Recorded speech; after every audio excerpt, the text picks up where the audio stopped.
Okay, so I'm very pleased to introduce to you all Jenny Northcutt. Jenny, and I'll let Jenny kind of do a much grander introduction of herself. I met Jenny through some of our joint work with the Department of Behavioral Health and Developmental Disabilities. Um, and through some divine providence, we've been able to do some contract with Jenny through the Carter Center to specifically help our aging network um, improve our service delivery for persons who have behavioral health issues. Um, Jenny's got a wealth of experience in behavioral health, and I'm just thrilled that she's going to join us today, but also join us over the next year, hopefully longer, in improving our access to behavioral health. So let me mute everyone. Thank you. Okay, so Jenny, you will probably have to unmute yourself, and then I'm going to turn it over to you. Thank you, Tom. I'm really happy to be here today, and I appreciate the invitation and the opportunity to talk about mental health because that is a passion of mine. I've been in mental health for a very, very long time. I've been in mental health my entire professional life, and it's been a very long time. And it is a passion, and I absolutely adore talking about mental health and linking people to services. When I was with DBHDD for 14 years, my main focus was really linking people to services and trying to help individuals who have been stuck in our state hospitals get back out of our hospitals and link them into the appropriate services so they wouldn't come back into our state-funded services, our higher-end services at our state hospitals. But before I really get into the PowerPoint and the discussion about older adults and behavioral health needs, I really would like to have an opportunity to actually have everybody unmute and kind of get an idea of who our audience is today. If you wouldn't mind unmuting and just tell me who you are, who you're with, and a little bit, just one or two lines of what it is you do.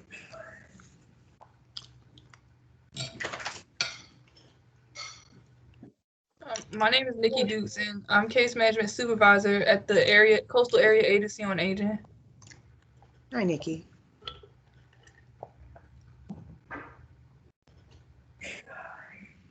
I'm Bethany Owens, and I'm a case manager with Gwinnett County Senior Services. Hey, my name is Monica. HCBS manager at Legacy Link at our agency on aging. Thank you.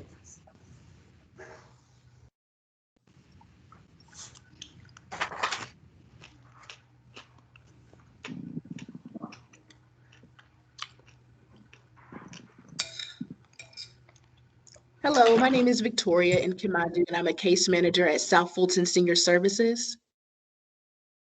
All right. We got some in the chat if you want me to read them. Heather Nutter, social service supervisor at Douglas Senior Services. Rita Hayes, a case manager with Diversified Resources. Megan Volt with Northeast Georgia ADRC program manager. Okay. Anybody else? There is almost 100 people at the call. So. Okay. And I think this is mostly managers, case managers. Great.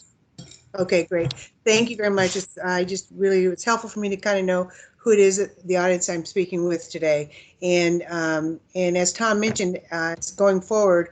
I've just recently, as of October 1st, have stepped into this role. So as we move forward, I'm hoping to have an opportunity to be able to actually, as we move forward, hopefully be able to meet some of you in face-to-face and be able to work more closely with you and be able to help remove some of these barriers that y'all are experiencing. But today's going to be more of an overview and try to maybe help bridge some of these gaps you are experiencing right now, trying to get individuals you're working with that have behavioral health challenges now, and you're trying to get them some of the supports they need. So today will be more of an overview type of discussion, and hopefully we'll have time to talk about any kind of specific cases you'd like to talk about today. So I'm going to try to pull up this PowerPoint and see if it works.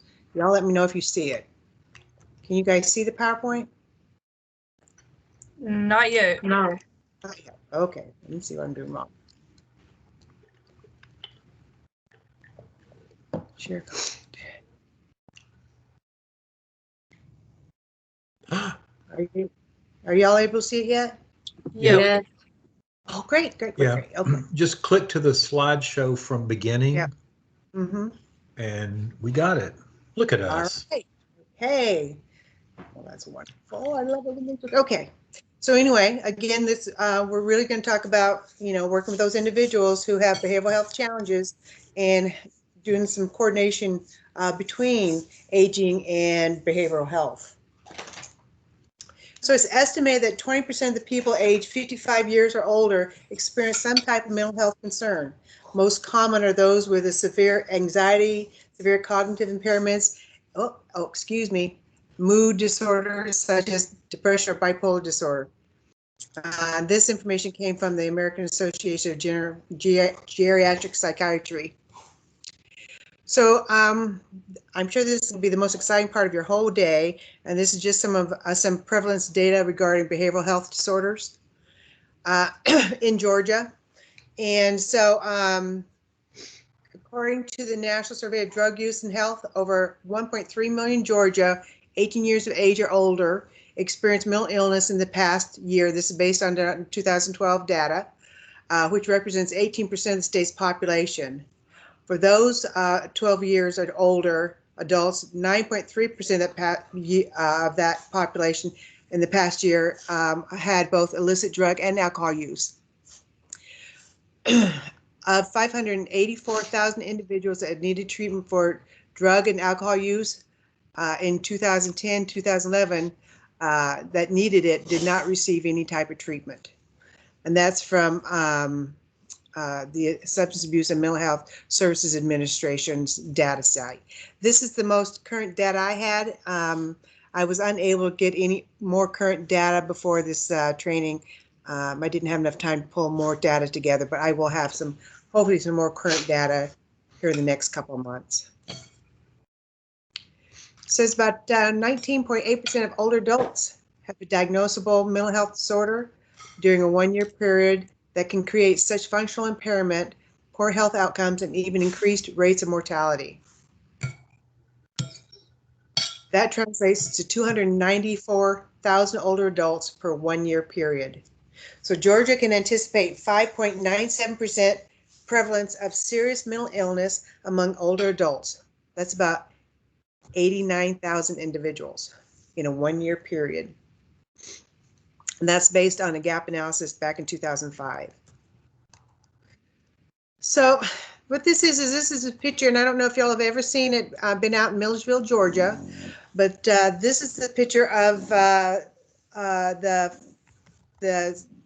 Central State Hospital back in 1915, and it was called the State Asylum for the Insane. It was the largest psychiatric mental hospital in the country and has been the largest state psychiatric hospital in the country until the day it was closed back in 2010. This is where loved ones were sent when they could not be managed at home.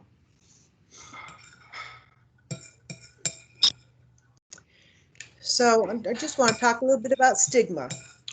We deal a lot with stigma with mental illness, and it is pronounced mental illness, not crazy. We fight stigma all the time. It's 1 in 4 people live with a mental illness. It is not a cancer. You don't get over it. It is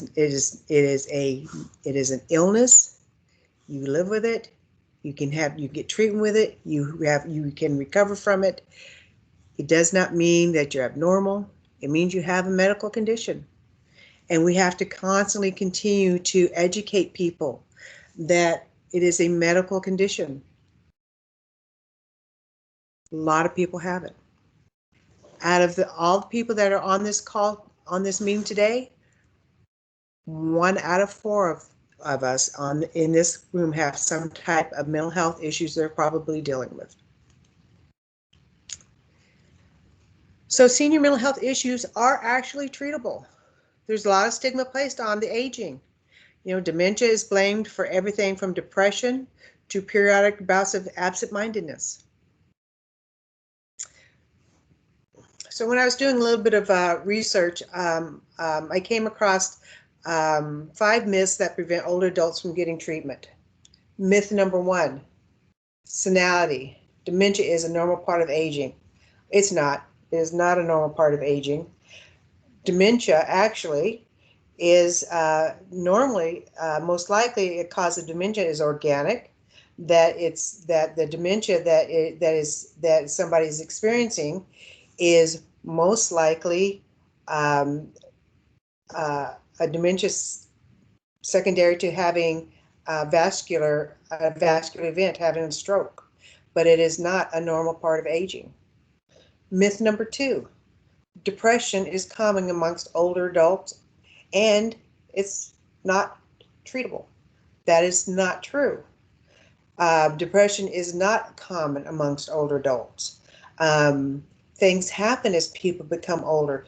You know, they lose people who they love. They have medical issues. They can't do things they used to do when they were younger. Their health is declining. Other things are happening in their lives that are situational. It's not a common occurrence that their depression is just because they're becoming older adults. There might be underlying medical issues going on. There might be psychological issues going on, but it is treatable. Myth number 3, addiction is not an elderly mental health problem. Untrue. Addiction is very much an elderly mental health problem. A lot of mental health issues for the elderly is very significant. The individuals who go to their doctors and are given anti-anxiety medications or given pain medications because of knee aches and pains, and they're giving opioids for those pains and become addicted, or they're given anti-anxiety medication and get addicted. They drink alcohol and they may have had that problem the issue as they're younger, and it has continued to get worse, and now they're not working and they're drinking more.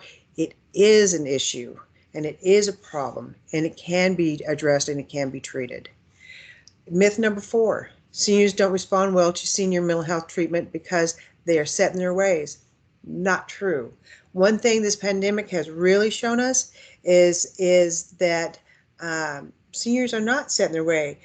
We all, and I'm using the big we when I say we all, have been very, very happily surprised about how much seniors have been using technology since the pandemic has set in.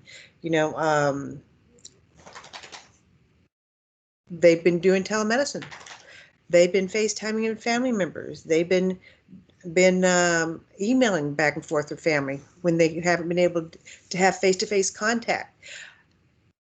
Seniors can respond, and they can learn, and they can participate in treatment. Yes, indeed, there are some that may be too far into their illness that they can't, but more can than not. Myth number 5, seniors are beyond functional years, so why get them treatment?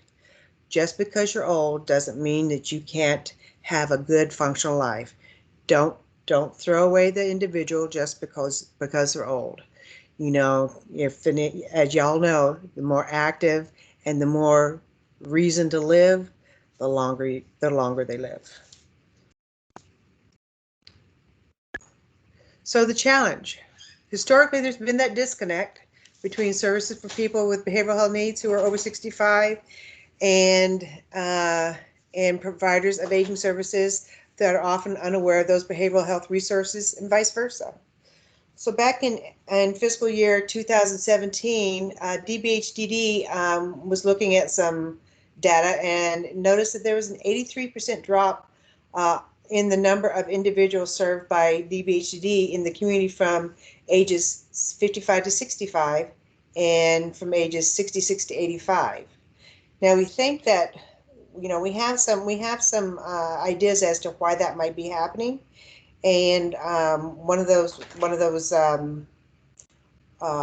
reasons that we think that during that same time frame is people are converting onto Medicare and are beginning to utilize their Medicare insurance and are moving on to onto Medicare providers for services.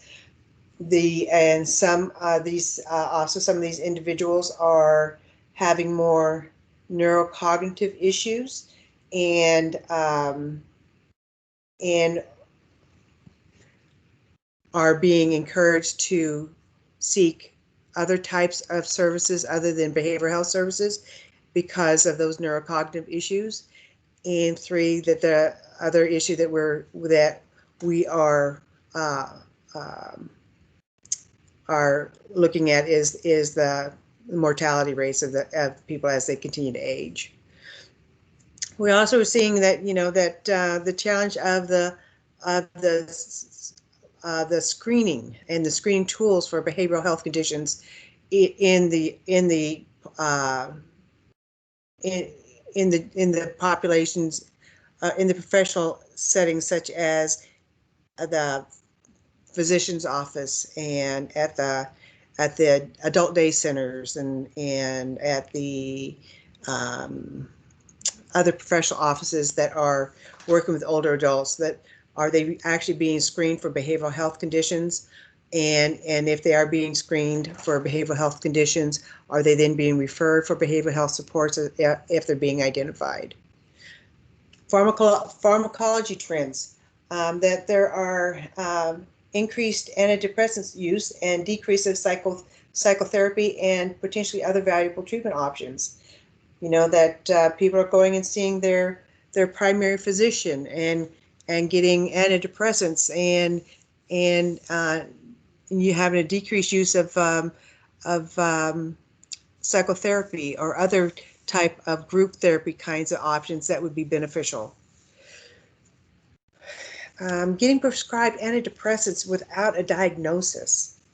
You know, we see that a lot when we have individuals who are coming in for treatment and we're looking at what their medications lists are for, and when we're asked why they're taking certain medications and antidepressants are listed as part of their medications, and they can't say why they're on that medication, and they don't have a diagnosis associated with that medication. Coexisting physical and mental health conditions. So an individual has both medical and psychiatric mental health conditions, and they may be, oh, and I'm sorry about some of these typos, you guys, folks, I apologize. But they might be seeing their primary care medical provider for their physical conditions, and so because of that relationship with their primary care physician, they go ahead and let their care physician go ahead and prescribe medications for their anxiety or for their depression, or because they're having some intrusive thoughts. Instead of having the primary care physician refer them to a behavioral health provider, or they're actually seeing a behavioral health provider for their behavioral health needs, and now are starting to show some cognitive concerns, that they should be maybe having a neurological workup just to rule out any medical issues, and the cognitive concerns are being misinterpreted as mental health issues. And so that there's not that good blend of having that good communication with the medical piece and the psychiatric piece. Transportation. A person might be able to get to see their primary care physician easy, but maybe to get to that mental health appointment is farther out, and they may not have access to transportation to get to that mental health appointment. Lack of information regarding what those service options are. It's the community primary providers or the medical providers are just not familiar about what are those behavioral service options out there. And the other issue really is lack of funding. How is mental health options paid for by somebody for an older adult? You know, we have the older adults who are in those gap years. You know, they have left they have quit working for whatever reason, and at 62, so they can do early Social Security, but they're still too young for Medicare, and they don't have any insurance. But they're not disabled, so they're not eligible for SSI, and they're not old enough yet for Medicare. And so, how do they pay for services? And then there's the individuals who have Medicare, but the mental health provider doesn't meet the criteria to be able to bill Medicare. So how is that lack of funding? How is that person supposed to be able to maneuver through that quagmire of provider pool to figure out who can they go see? They'll be able to work with them in regards to their needs when they don't know how it's going to get paid for.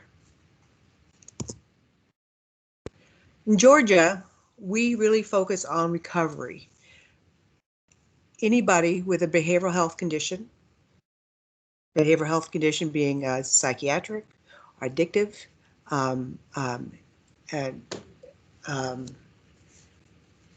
intellectual, whatever their recovery process is for them, it's a deeply personal, unique, and self-determined journey, and it's what that person's recovery is for them to be able to improve their health and wellness by them taking their own responsibility and pursuing a fulfilling, contributing life while embracing the difficulties one has faced. So it's not a gift from the system. It's not what we do for them. It's what they do for themselves, and what choices they make, and what opportunities they have, and what kind of hope they have, and how they pull in what makes their life fulfilled, and how they embrace life, and what makes their life enhanced, what makes their life their life. It's their life, not our life. And what DBHDD and the Georgia's definition for recovery really focuses on is it is an individual's right, and it is the responsibility of all of us who work with individuals who have behavioral health challenges to help them lead a life of recovery that they want, not what we want. And sometimes that's a major conflict when we know that what they want is not necessarily what's best for them, but it's what they want. So there's the evolution of recovery-based care, and it really is the stepping stones of whole health. And as you see over here on the left side of the screen, part of the pictures again of the Central State Hospital back in 2013. And back then the language for that was the State Asylum for the Insane. And there is a plaque over there on one of the buildings, and I believe the upper building that the plaque is on that building that says State Asylum for the Insane. So, so the stepping stones for whole health. And when we talk whole health, we are talking physical health and psychological health. So we're really talking the whole person. So you really can't do, you can't even start a whole health process until somebody has a safe place to live. A safe place to, that they can lay their head down at night, that is going to be not infested, that's not going to be condemned, it's not going to be safe housing. that their basic needs are going to be met, that they're going to have access to food and to clothing, that they're going to be able to have access to basic treatment, you know, general medical treatment, behavioral health treatment, employment, resource development, you know, basic things that you and I have, that they're going to have access to develop a support system. And it's not our support system, it's their support system. You know, who they say helps them. Is it, you know, who their community members are, their peers, you know, their families, their mentors, their neighbors, their church supports, their employee supports, their down the street supports, having a career if that's what they want, having an education, having a job, because it all leads to their own independence and it leads to their recovery.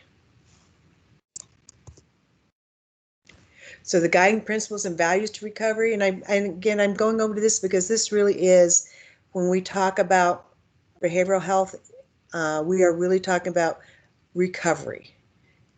So the values of recovery, it emerges from hope, it is person-driven, and just as a side note, we are working on a technical assistance grant with Tom and DAS on a technical assistance grant with really looking at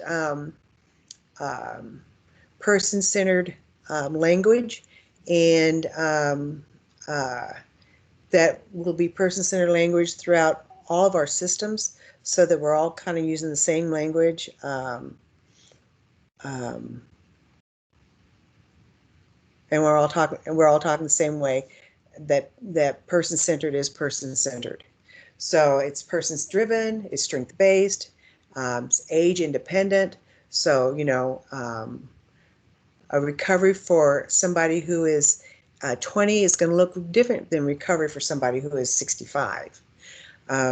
Recognizes the wisdom of lived experience. Georgia was the first state to have peer mentors. Peer mentors are individuals who have lived experience, who are individuals who have behavioral health challenges, who have taken those challenges, have learned from those challenges, and have shared their stories and their challenges and their successes with other people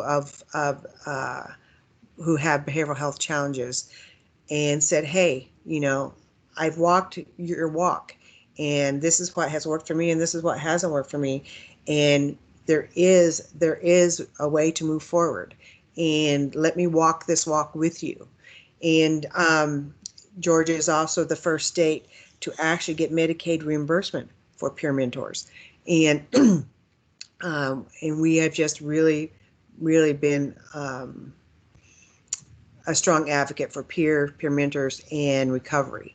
So we really do recognize lived experience, and we have to acknowledge, and we always have to acknowledge, and we always have to remind ourselves that recovery occurs on many different pathways. It's not always the pathways that the treatment staff want. It's the pathways that works for that individuals. And sometimes that pathways goes down a different road that leads the wrong way, and they have to get back on that pathway a different way. But it's many pathways, and it's holistic, and it's supported by other peers and allies and advocates and families and professionals. It's nurtured through relationships and social networks. It's culturally based and influenced. It's anchored in wellness. It's anchored in addressing the person's emotional health and well-being, and financial satisfaction, and creativity, and occupational pursuits and activities, and social engagement and spiritual health. It addresses trauma, supports self-reliability and responsibility, empowers communities, and is based on respect. So what is it at heart? It is person-centered, personal responsibility, peer-led. So all these things is what recovery is.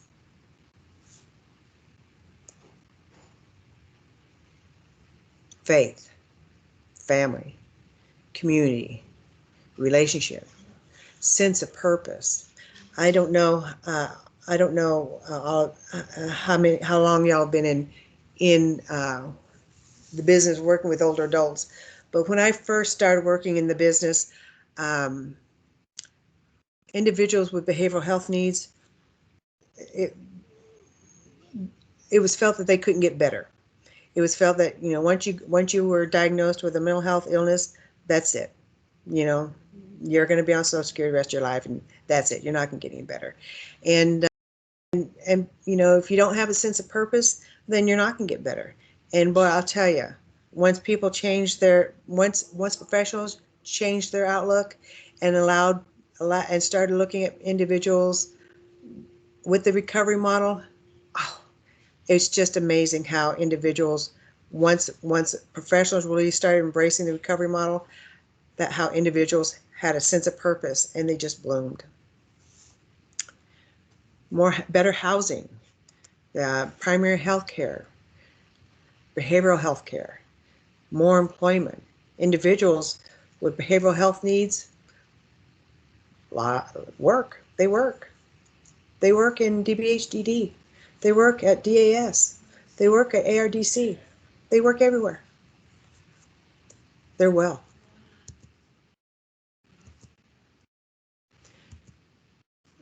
So behavioral health and physical health systems look pretty similar. So let's see if I can get that off there here. Okay. Okay. So somebody has schizophrenia, they have acute care, they have specialty care, they have community-based care. They see when they're in an acute phase, they might be going to a psychiatric hospital, they might be going to a crisis stabilization unit. When they get out, they might be going to an ACT program, assertive community treatment. They might be seeing an intensive case management. If they're in a rural area, they might be getting linked up with a community support team. They might, you know, they might be receiving. They will be getting linked up with behavioral health, primary care. They'll be getting hooked up with a doc, a nurse, care coordination. If somebody has cardiac illness, they're also going to have acute care. They're going to be linked up with a hospital. They're going to have specialty care. They're going to be linked up with a cardiologist. If they have excuse me just a minute. If they'll have a primary care physician, nurse, care coordination. So so they're going to, you know, similar care, kind of care. Systems look very similar. Some individuals will experience setbacks and may need to re-engage with their specialty care, and some may not. But it is a similar system. Now, it's how do we make these systems work together when somebody has those co-occurring issues, and that's where that collaboration comes in. This is the DBHDD regional map. I know that with DAS, y'all have 12 areas. This is the DBHDD map, and it has 6 areas. So when you're working with your regions, I think it's really important to have access to this map, so you know if you're trying to access services for somebody you're working with, that you know, depending on what county that person is living in, that you know which region you need to be able to look at to access the right area for behavioral health supports. So this is just a quick reference map for that. Each of those 6 regions have a regional field office, and Region 1 field office is located in Cumming, Georgia. And I'm not going to read off all the different counties that they cover. Region 2 is located in Augusta. Region 3 is in Tucker. Well, excuse me. It has recently been moved to the campus on Atlanta Regional Hospital. I'll need to update that for you. And Region 4 is in Thomasville, Georgia, on the old Southwest Georgia Hospital campus. Region 5 is on Southwest Savannah campus. And Region 6, I'm sorry, is on the West Central campus in Columbus. So the DBHDD provider network, DBHDD is the Behavioral Health and Developmental Disabilities Authority for Georgia. By law, DBHDD is the Behavioral Health Authority, and their goal is to build a recovery-oriented, again, starts out recovery-oriented, community-based system of care with the capacity to provide timely access to high-quality behavioral health treatment and support services. The recovery accepts that severe and persistent mental illness, substance use, and co-occurring disorders are long-term conditions that a person will be managing for life. This model signifies a shift from crisis-driven services to a prevention-focused continuum of care that provides sustained appointment and is based on strengths and wellness and goals of the person in recovery. So all that is saying is that DBHDD has moved away from the medical model to a recovery-based model. Yes, DBHDD still has psychiatric hospitals, but the focus really is more on community-based services. The psychiatric hospitals are the highest level of care and the most restrictive level of care and the last level of care. So the focus is that services should be provided to an individual in the community as closest to them as possible. So you know, if they need behavioral health services, whether it's mental health or addictive services or developmental disability services, that those should be provided to them as close to their home community as possible.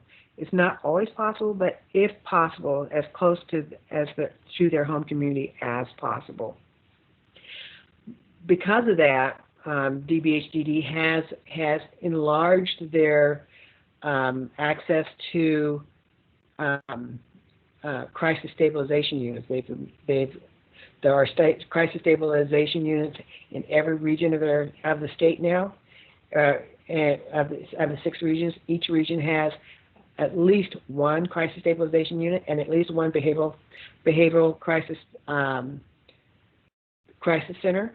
And the difference between the two is that the behavioral crisis center is you can walk in the behavioral crisis center 24/7 and be able to talk to somebody and get some crisis services. And the crisis stabilization unit is for crisis stabilization. And each region now has a higher level of outpatient services. Each region has access to ACT teams, our assertive community treatment, intensive case management services. If for those regions that have more rural areas, which would be all the regions except for the metro Atlanta area, that there is some access to some rural ACT-like services called community CST. Community treatment services. And there is access to more supported employment services throughout the entire state than there has ever been, based on the needs to keep people living and working and succeeding in their own communities. Hey Jennifer. Yes. There's a question in the chat. There's a what? There's a question in the chat. Oh, hold on. I can't. Let me see if I can see. Can you read it to me? Yeah. Yeah. It says, is there anything being done to educate law enforcement and APS on how to handle individuals with mental health disorders? That is a great question. Yes, there is. There is training, and it's ongoing training that happens, and and it has just recently been taken over. Let me think for a minute, because let me just think for just a second. It's called CIT training, Certified Intervention Training, and it's specific training for police. And it used to be a full week, 40-hour training. When it was facilitated through DBHDD and NAMI, it was a full 40-hour training. There was a lot of pushback from law enforcement about taking their officers off duty for full 40 hours for this training. And so that training has been modified. It's not that long anymore. And the training is now done through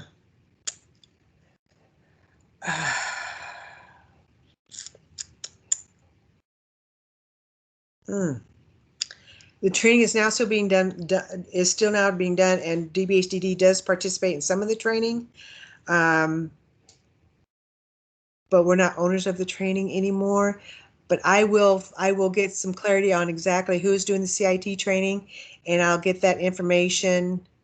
Who do I need to get that information to, Tom? You can send it to me, and I'll include it in one of our weekly updates. Okay, great. Okay. Someone says, is it the forensic unit or NAMI that's doing it?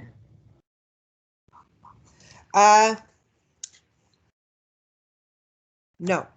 Okay. No, NAMI used to do it.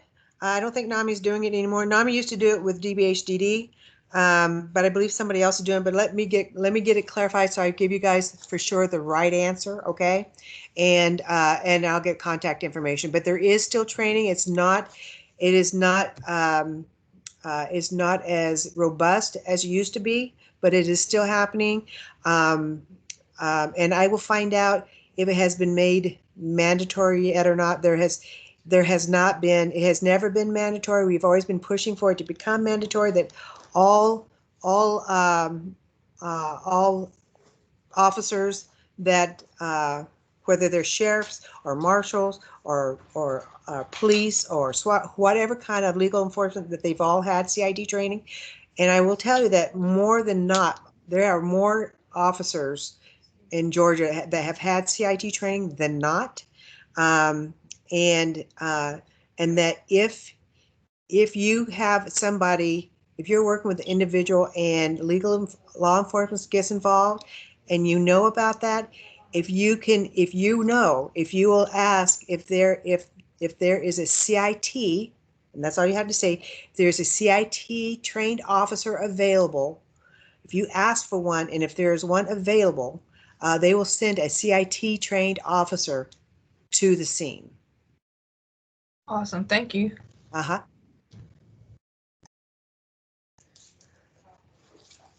That was a great question. I will get the updated information for you guys.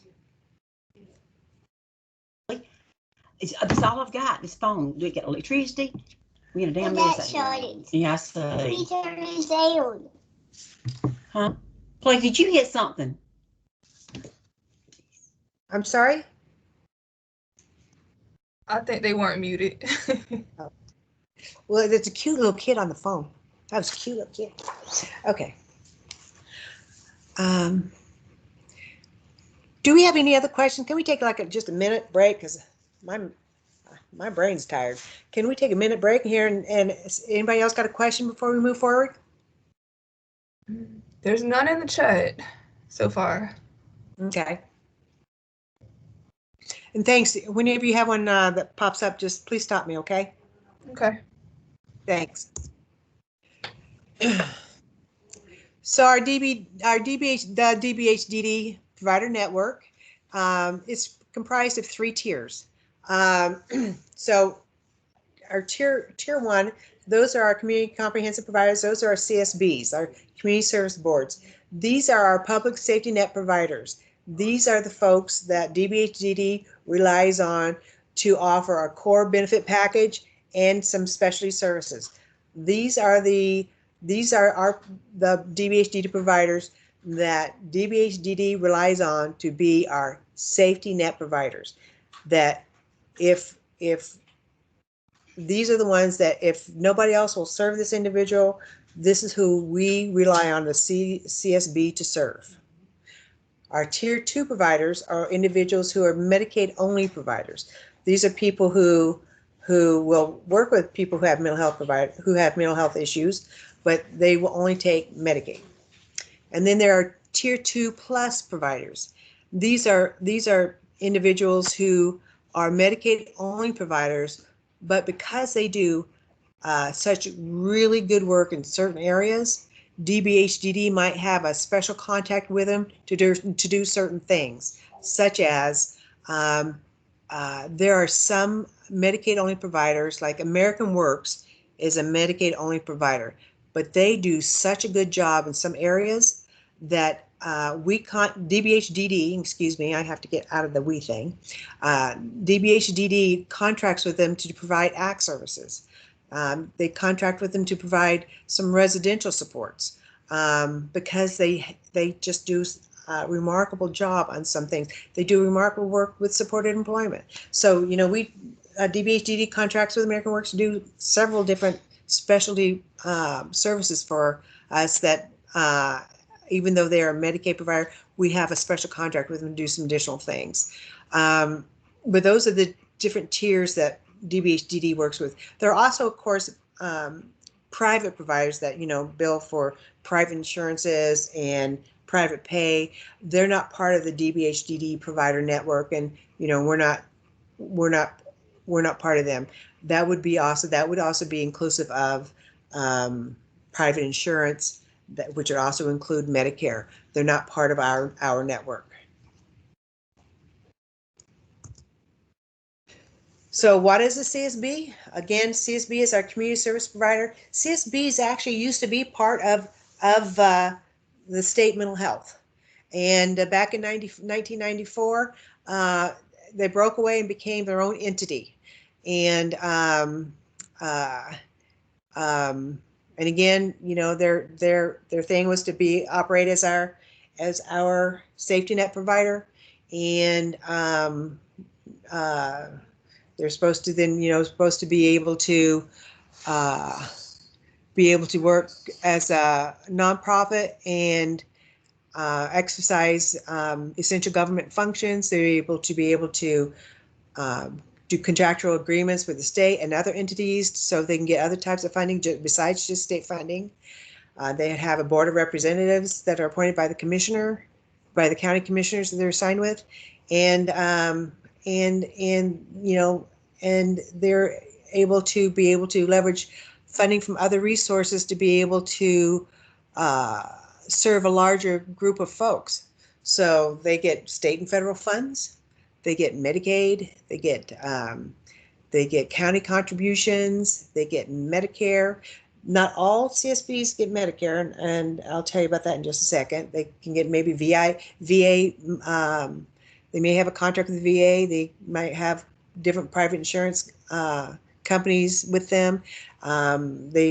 If they're a CSB, they will have a sliding fee scale, so that if somebody is a lower income, they don't have insurance, but they do have income, that they can still get services on a sliding scale.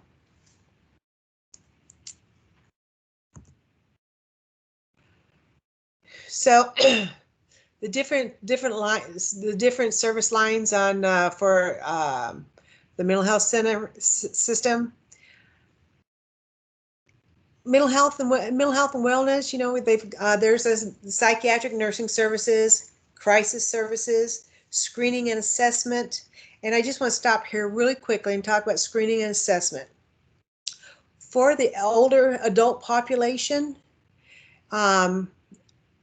and you're working with somebody that you know, you're feeling like maybe they need to have a referral to the CSB for a screening and assessment because you're just not quite sure, and you don't know if they're eligible for services, they can go for a screening and assessment at a CSB. And if they're not eligible for services, such as maybe they're not eligible for services because of their funding, maybe the CSB where they're at can't bill Medicare. And the reason they might not be able to bill Medicare is because Medicare's got these really, really outdated rules back from the 1960s that they still have not updated. And those rules being that services must be performed by a licensed clinician, psychologist, or psychiatrist. And so unless that service can be performed by one of those folks, the CSB cannot bill. So if they go to a clinic, if the clinic closest to them does not have that licensed clinician, psychiatrist, or psychologist at that clinic, maybe that site has peer supports at that site, or they have group therapy, or those types of supports at that clinic, that individual will not be able to get services there with Medicare. And that's unfortunate, but that's Medicare rules. And so but if they go for a screening and assessment, and that's what turns out to be the case, they can help them, refer them to somewhere where they can get the services that they need that will take Medicare. So please just know that part of screening and assessment is also to help link them to services where they can get the supports. But the mental health services has also individual support, individual and family and group therapy, training skills, medication management and monitoring, assertive community treatment that everybody calls ACT, pharmacy services. Our CSBs are required to, as part of their contract, to provide psychiatric medications to individuals who cannot afford them. If it's on the Medicaid formulary, they have to provide the psychiatric meds if the individual can't afford them. And community support teams. They have addicted disease services. They have residential services for women through the TANF program. They have men's residential services, and again, this is under addicted diseases. So this is short-term residential for men, groups and individual therapy, short-term residential, crisis stabilization, both detox and mental health, recovery services, community transition services, peer supports, whole health and action management, WHAM, supported employment, housing supports, HIV testing and education, case management and care coordination, integrated health care. This is service lines of, and again, I just want to say again, this is service lines of community system of care, and not all CSBs have integrated health care options, but a lot of them do have access to health education and promotion, and comprehensive array of medical, dental, and behavioral health services, or access to those services in their community. Developmental disabilities supports.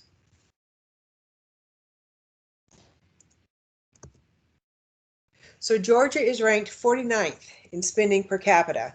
So what that means is that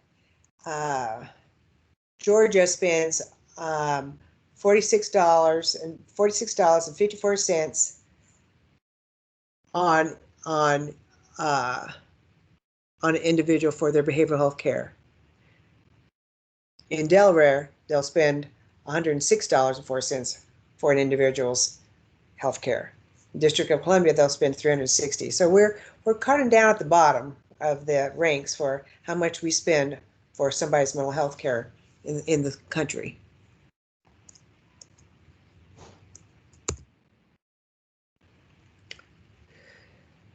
So eligibility for state contracted services. So there's two priority groups to be eligible for state contracted services. The first priority group are those folks that are coming out of our state-operated hospitals. Those are the folks that are in the state hospitals, like those at Georgia Regional Hospital. Those folks are any of our state hospitals, including those folks that are in our forensic hospitals. Excuse me. Those individuals who are in our inpatient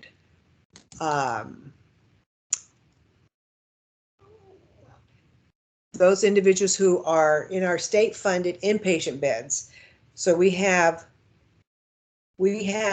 contract with some private hospitals. We contract with some private hospitals for some psychiatric beds for short-term stabilization, if that person, to help that person stay closer to home, if possible, if it's going to be a short-term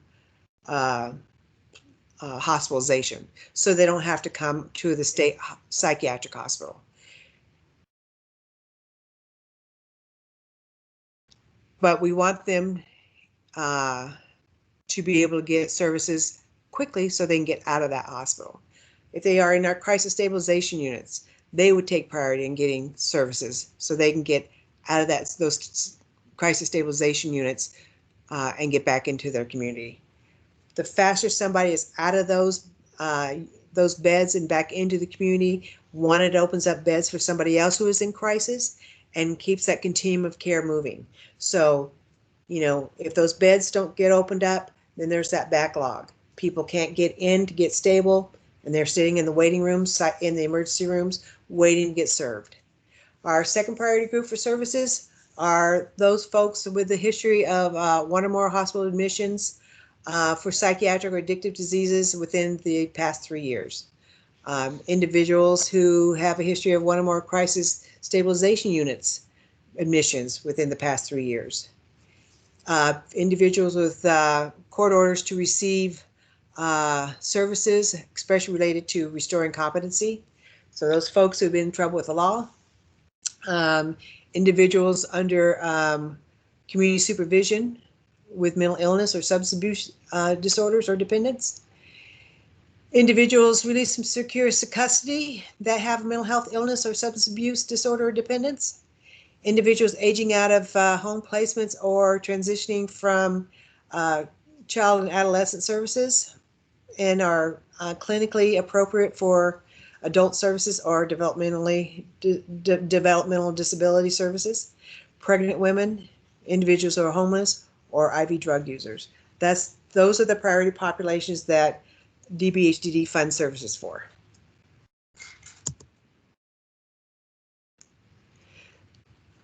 So if you're referring an individual for services, for behavioral health services, this is what you should expect, and that individuals should expect when the referral is made and they go in for their appointment. When you make the first call, they're going to be asking a lot of demographic information to be collected, and then the intake appointment is scheduled. So, you know, have that information ready ahead of time so that can be filled out right there on the phone. When they come in for their first appointment, they're going to see a master's level clinician for a clinical assessment to determine their treatment needs. They're going to be asked to bring in ID, picture ID, Social Security card, insurance card if they have insurance,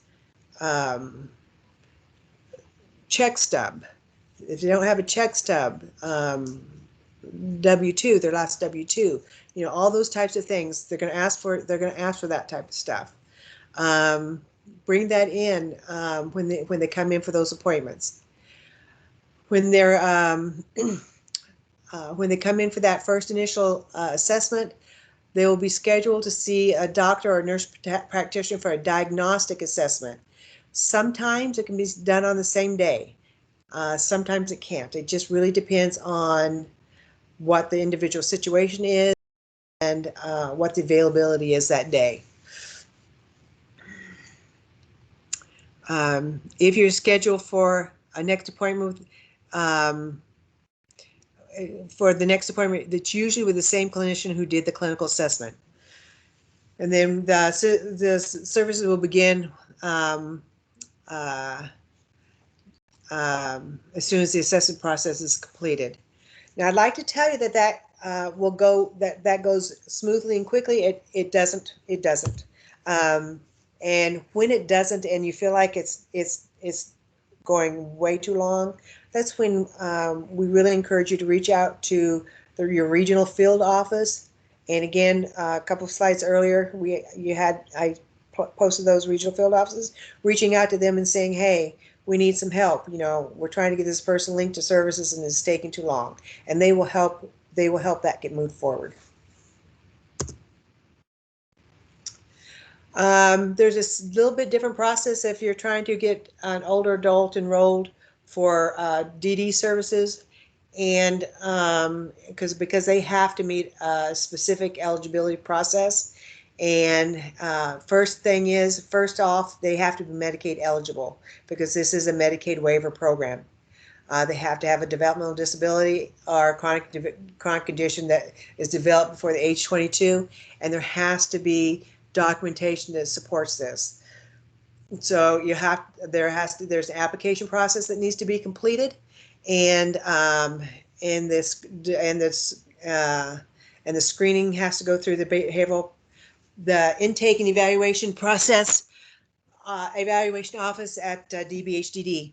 You can access that application through the DBHDD website at dbhdd.ga.gov.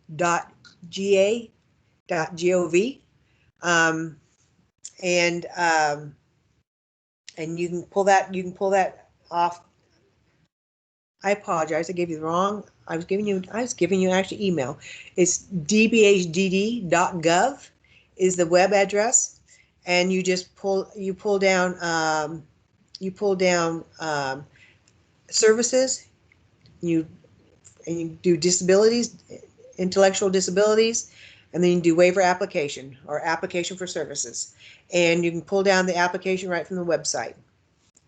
Please make sure you say that you encourage the families, or if you're helping the family do a waiver application, please save a copy of everything and get everything. Make sure you save copies of everything and send everything certified, or if you fax, get a fax confirmation. We have some questions in the chat. Sure. Okay, it says, I previously referred the client who was homeless and had a history of a drug addiction to DBHDD and was told there was not much that could be done except refer a client to Avita. Would you please give me some feedback on this? Okay, I'm sorry, can you read it to me one more time? Okay, I think I'm getting an echo, but it says, I previously referred the client who was homeless and had a history of drug addiction to DBHDD, and I was told there was not much that could be done except referring client to the Avita. Would you please give me some feedback on this? Okay, so if I understand correctly, you had an individual, or you're working with an individual that has an addictions issue, and you're trying to get supports for that individual. I'm not sure what kind of supports you're looking for that individual, but I'm going to hazard a guess. My guess is the individual is one, is an older adult, and two, is homeless. I guess my other question is did the individual also have a mental health issue? And if you could answer that real quickly, that's going to help me move forward. Well, she just said that he has a drug addiction. Okay. So if it's only a drug addiction, this is the kicker. If it's only a drug addiction, so there are services that are available for somebody that has a drug addiction, that have a mental health addictions that are not available for somebody who only has a drug addiction. And I know, and that's unfortunate, but that, sometimes that's just the way it is, that the way the funding stream works is that sometimes funding streams just don't let you include everybody. And so for like housing, there is some housing options for individuals who need some short-term housing for addiction recovery. So if you're seeking addiction recovery, at the end of this PowerPoint is my contact information, and you send me an email, and I will help you do that if that's not the issue, because there are options, and I just think I need more information for you. But there are options for short-term addictions recovery, I'm and there's sorry. options. That was my question. I'm sorry to interrupt, but there was a mental issue as well with that, bipolar. Okay, all right. How old is this person? 55. 55. Okay. And so you referred him to, can you tell me a little bit more then? You referred this person where? I like to do this like on private things. When you said I can send you an email. Okay. If All right. you like. Okay. Thank you. Or you can give me a call. My phone number is on there too at the back. Okay. I will call you. Okay. Thank you so much. Okay, great. Okay. Okay. And another question is, do hospital discharge planners know about this referral process? Which one? Which referral process? The referral process that you're talking about now. For DD? Uh-huh. Yes, the hospital discharge planners are aware of the referral process, and if the individual has been the state hospitals, psychiatric hospitals, are very aware of this process, and if the individual has been in the hospital for a long length of time, they may have started the process if there is documentation to support it. If not, then definitely advocating to have that done is definitely encouraged. That's one of the things when I was working with the department that I would be pushing if I knew somebody had a developmental disability. If I knew there was documentation to support it, I would be pushing to get an application put in to see if they could get on a DD waiver, because they offer so many additional supports, and then we could wrap additional mental health supports around that individual. Community hospitals, I don't know. No, they would not. That's where the advocacy from their community providers is going to be so necessary, so that they can help them along with that. And the eligibility process for DD is not a fast turnaround. I mean, even though it's like they'll get back 7 days, within 7 days, working days after the original screening appointment. There is so much that goes into it. You will not get a definitive decision in 7 days. It is a lengthy process, and there's a lot of back and forth with it, because there's so much that is needed to be able to meet the criteria for the waiver requirements. Okay. And next question says, if I suspect my senior client has developmental disability and no local family, how do I go about getting documentation? Okay. Ooh, that's a tough one. That is a tough one that we pound our heads against the wall all the time about, because one of the biggest things the documentation is that it is used to determine eligibility is the psychological testing from the school. And as you know, with a lot of older adults, that may or may not have been done for those individuals. And if it was done, do they still have those records? So saying all that, I will say that the answer is probably no, they don't, but sometimes they do.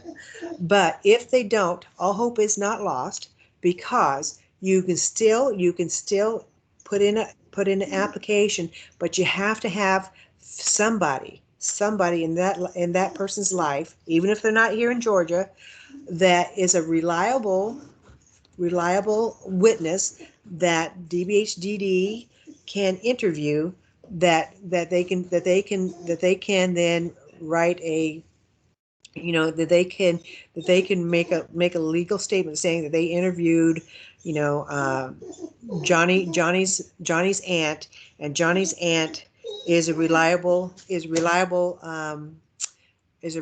informant that says that Johnny has never gone to school and has never been able to has never talked and has never been able to, you know, care for himself, has never been able to dress, you know, whatever those things is, you know, to be able to support, you know, that Johnny has not been able to mentally or physically function before the age of 22. And you know, so you gotta they have to be able to talk to somebody.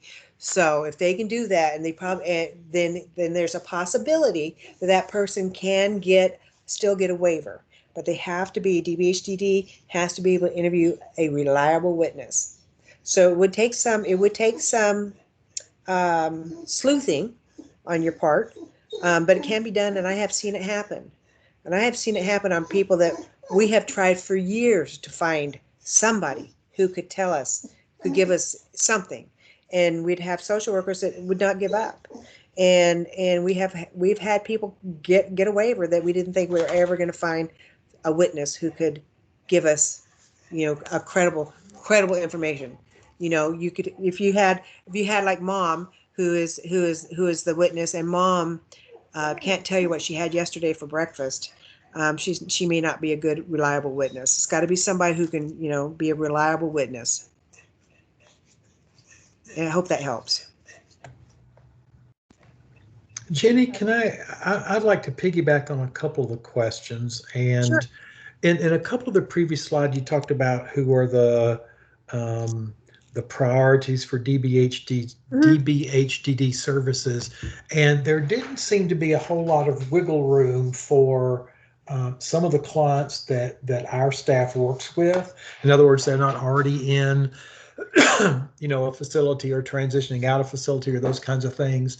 For those of you on the phone, I would encourage you to check with your AAA, particularly regarding your ADRC advisory councils. Hopefully your advisory council has someone from the CSB network or the behavioral health network in your region, and that hopefully will be a resource for you with particular clients or with general questions. But Jenny, historically, well, let me back this way. Back in the day when I was working in the field,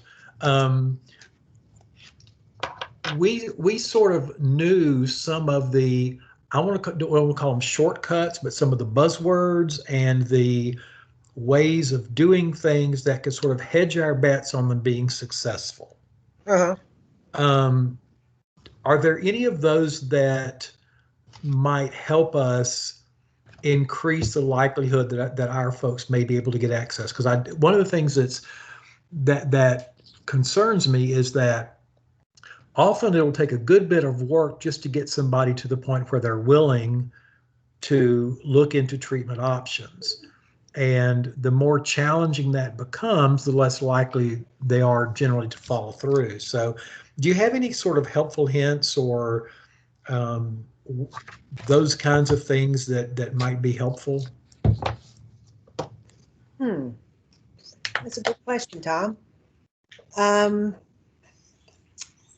You know, I think probably one of the biggest things is that please, when you're referring to somebody for DBHDD services, please don't start off with saying that they have cognitive deficits. That is going to be immediately going to they're going to close. I'm going to tell you, they're not going to shut the door, but they're going to close it as tight as they can without clicking it totally shut. Because even though an individual that you're working with might have a cognitive deficit, that does not mean that they cannot benefit from recovery-based services. You know, heck, somebody could, I'm sure there are people who probably say, I have cognitive deficits because of my age. And hey, some of the mornings I think I do have cognitive deficits. And, but,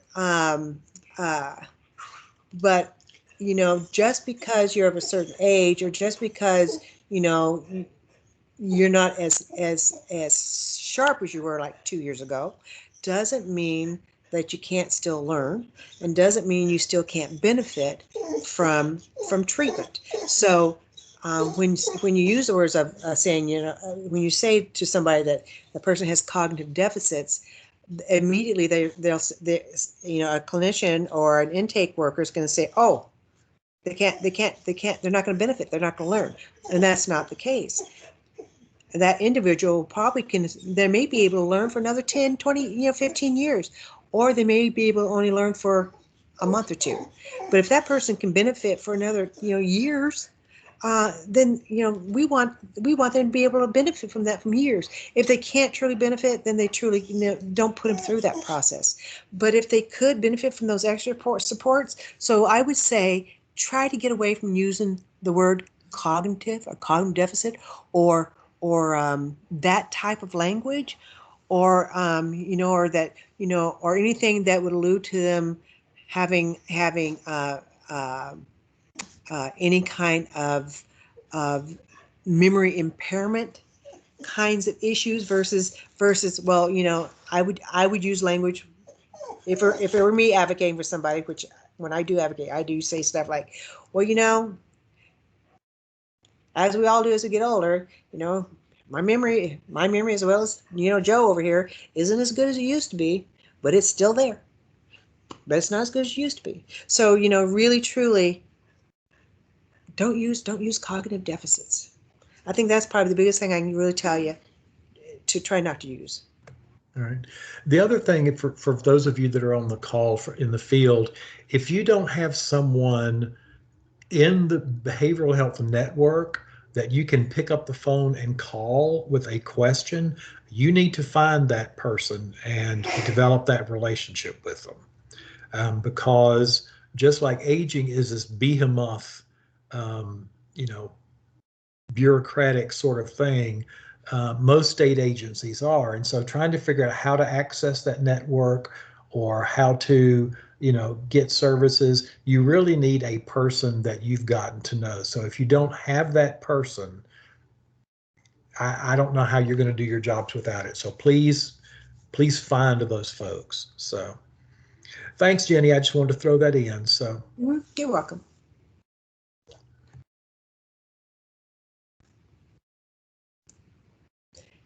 Any more questions before we move forward? How are we doing on time? Oh, good. Okay. There's no more in the chat. Okay. All right. So we got some opportunities here. So I really want to take a minute to talk about some cross-training between aging and behavioral health services. So one of the things that I hear often is people who are working aging are really uncomfortable asking questions about people's suicidality, and if they're having thoughts of suicide or harming themselves, that, you know, it's very, very uncomfortable.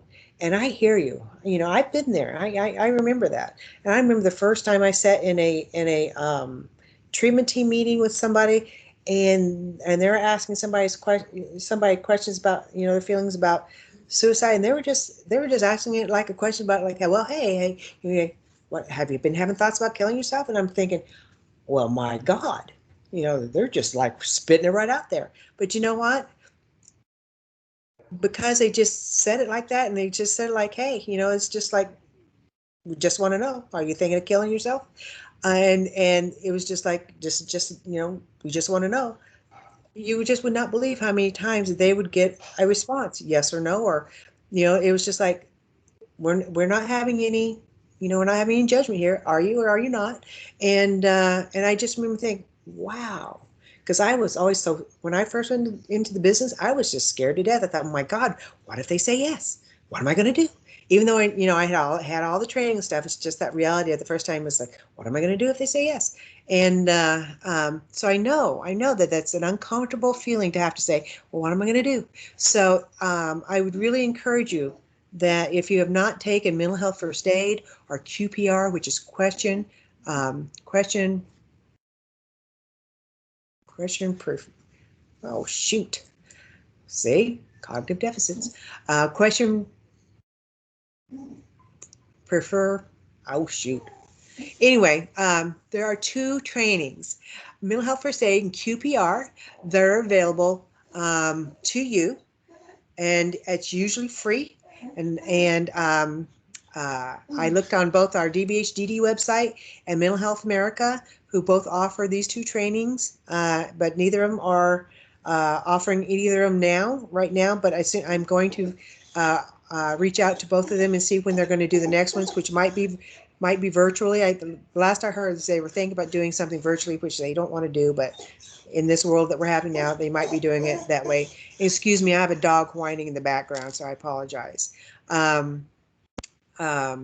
But these are great tools to help you feel more comfortable about asking the questions and being able to acknowledge what the signs are if somebody is in mental health distress, and how to see the signs, how to ask the questions, and how to refer them to get some help if they need help. Because you got to get comfortable with it, and the only way you're going to get comfortable with it is starting to be able to get comfortable asking the questions and knowing that it's okay to ask the questions, and that really truly the individuals you're working with, most of them that are having the thoughts and feelings, they want you to ask. They want you to ask so they can get the help, because they don't know how to ask themselves. So get comfortable with it. Take this. I will be happy, Tom, that if you'd like me to try to see if I can pull together some training for the staff to do mental health first aid or QPR. I'll be happy to coordinate that and get some of that going for folks. And help that move forward so people can get more comfortable with it, because I know just doing the screening tool is not enough, and people need to get more comfortable with it. And I wish to goodness I could remember what the P stood for right now, but I cannot. QPR.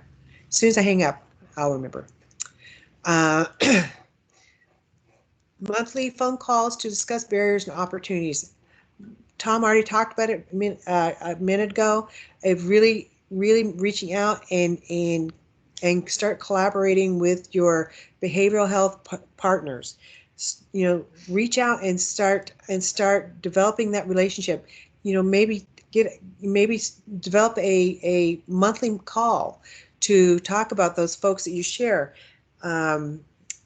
Maybe have as part of your intake process, asking your individuals you serve that if they are linked up with behavioral health services somewhere, to ask them to fill out a release of information so that you can have discussions for continuity of care with the behavioral health provider, so you can have calls with them, so you can talk about barriers, or you can talk about opportunities for better care. Have that where you have that opportunity to be able to have that with those providers in your area. Integration of aging services into mental health and behavioral health integrated programs, primary care practice medical homes. So there are some integration of primary care and behavioral health needs that are available through and coordinated by the primary care practice. Excuse me. These are in certain areas throughout the state, and I have a picture down below and another slide that'll kind of identify where some of these agencies are. These are for both the primary care medical homes and the behavioral health care organization homes and the multi-area agency health homes that have more integrated service programs. And they are most of these are grant funded, and of course, I don't have on here when the grants are going to be gone, but all of them are supposed to be able, as part of the grants, be able to how they're going to sustain them. And I do know some of them have not been able to sustain them. So multi-agency health homes, you know, really looking at, again, that whole health concept of the individual being at the center of the care and all the additional services being wrapped around that individual for their entire life, or as long as they want it. So again, integrate in the integration of health and wellness and recovery of individuals and communities in and communities in Georgia. That through this unique partnership with the behavioral health providers who are committed to improving health of individuals with serious mental illness and who are at risk for physical health conditions and chronic diseases. These are the goals that they are working with. Increased access to coordinated integrated behavioral health and environmental health care, improving process and service delivery, removing barriers, and to increase education, awareness, and availability of resources for overall wellness and disease management. This is a hard slide, so when you guys see this, you'll be able to blow it up and make it a little bit bigger. But you'll see, the different community mental health centers who have been part of this project. So you'll see Lookout Mountain, Highland Rivers, Vita Partners, Advantage, Serenity, Oconee, River's Edge, Albany, Unison, Gateway, Pinelands have all been part of this project of service integration. These are the ones that I would really encourage you that you'd reach out to really to develop these continued monthly calls, you know, and you know, and encouraged to do that collaboration to where they start asking their folks, are you enrolled with ADRC? Are you getting any waiver services from any waiver services? Are you getting any elderly supports kind of things? Are you getting any home delivered meals, anything like that? And have them sign, have mental health, have them sign a release of who they're working with, and you have them sign a release of what mental health agency they're working with, and start developing that collaboration and having those contacts. Because I'll tell you, the individual is going to benefit, but it'll also make your jobs easier, and it'll make the mental health folks' jobs easier, because you won't be butting your heads up against the wall trying to figure out how to make things work, because there might be already somebody out there doing that work that you're trying to find the supports for that person that might already be there. And I would add, Jenny, that if you're looking for some models to follow, there are a couple of AAAs that have done some really interesting work. Legacy Link and Avita have a partnership where when a client is calling either of those two systems at their intake, they're asking a question, are you involved with either the behavioral health network or the aging network? And so they can go ahead and gather that information up front and get a release of information. And then Three Rivers has done a really nice job of working with their behavioral health partnership. And I think they have quarterly collaborative meetings where they do like case staffing and look for shared clients and how they can better coordinate services. So if your area has an interest in those, reach out to Legacy Link or Three Rivers. Great. Thank you, Tom. I did want to talk really quickly about the Georgia Recovery Project, and this is really, Polly, stop it. Sorry, my dog, sorry. The Georgia Recovery Project. So as y'all aware, we've got this pandemic thing going on, and DBHGD has received some COVID money, and with some of that COVID money, they are using it for some regional crisis counseling teams. And so each of the 6 regions have crisis counseling teams set up, and therefore any Georgian that needs some additional counseling secondary to all the additional stress and going on related to COVID that they might be experiencing, that's accessible, whether they're a mental health consumer or not. That's available to them. Also, there is the COVID emotional support line that's open to everyone, including you, that's open daily from 8 to 11. It's a toll-free number that if you just need to call, you just need just a little bit of emotional support because you are so drained from all the hard work you're doing, trying to care for yourself, your family, and all the individuals you're trying to take care of now. And you're just drained. You just need to talk to somebody for a few minutes. This is the number you'd call, and you can just talk to somebody. As long as you need to talk, and you just need to vent. But that line is open. It was initially staffed by volunteers, but when the COVID money came in, we are able to start paying folks, and it is staffed by licensed clinicians. And there's also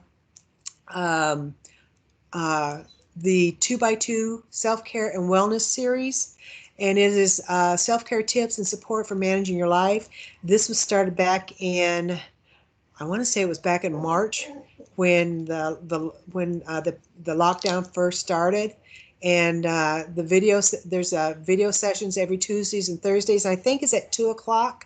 And Tom, when I went on the DBHD website, I couldn't find out the time and link, but I have emailed to ask for that, and I'll send that out to you.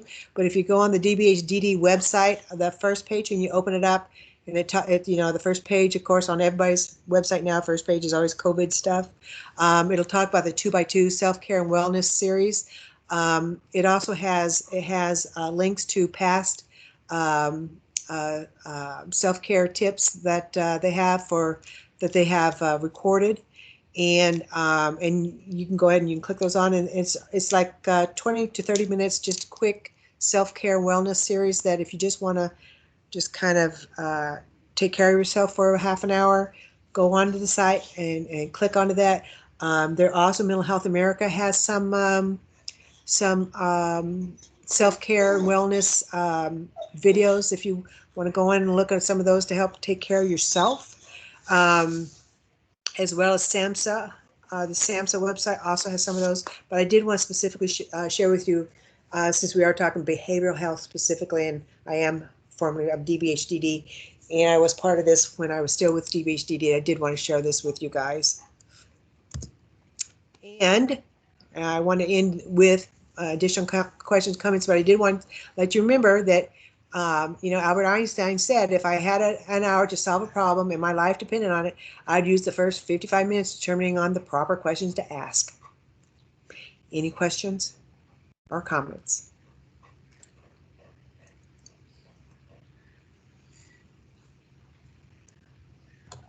Okay, if you have any questions for Jenny, please unmute yourself or type them in the chat.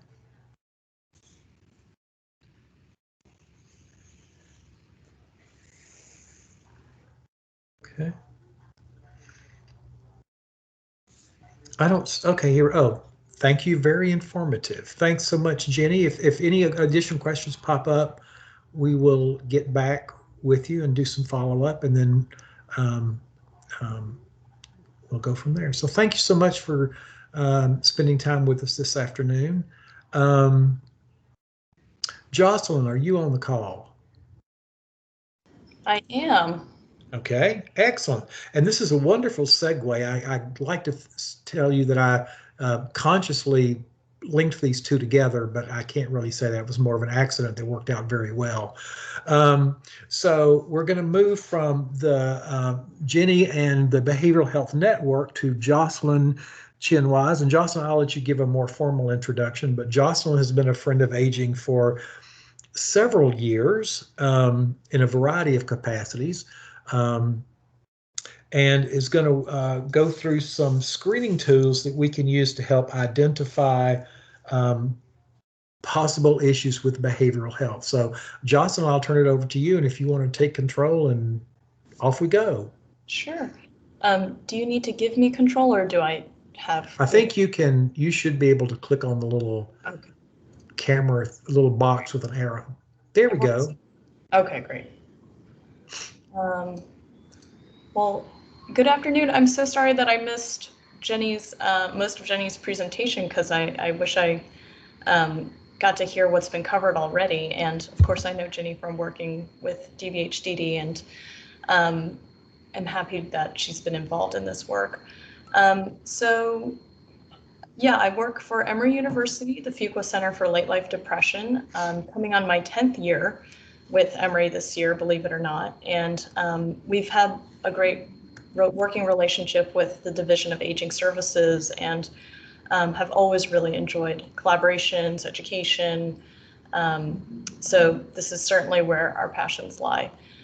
The Fuqua Center for Late Life Depression focuses on depression, but also acknowledges that older adults experience all kinds of other mental health issues. So, you know, part of our work is to make the conversation around mental health more top of mind for different agencies, for individual older adults, for families who are, you know, trying to care for loved ones. And part of the conversation is simply getting out there and talking about the things that we're most likely to see. So in terms of screening tools, today's presentation is going to hit on screening for some of the most prevalent mental issues in the general population. Usually when I present, I like to have a lot of discussion. It's always a little trickier now that we're all online. But I would ask the audience, you know, what do you think is the most common mental health issue out there, just among adults in general? And a lot of times people come back saying depression, but a lot of times people forget about anxiety and people forget about substance use. So those two categories of mental health issues are actually higher even in prevalence than major depressive disorder. So we've got anxiety disorders, substance use disorders, and that could include alcohol, drugs, either prescription or recreational, includes nicotine. And then we're looking at mood disorders like major depressive disorder or bipolar disorder.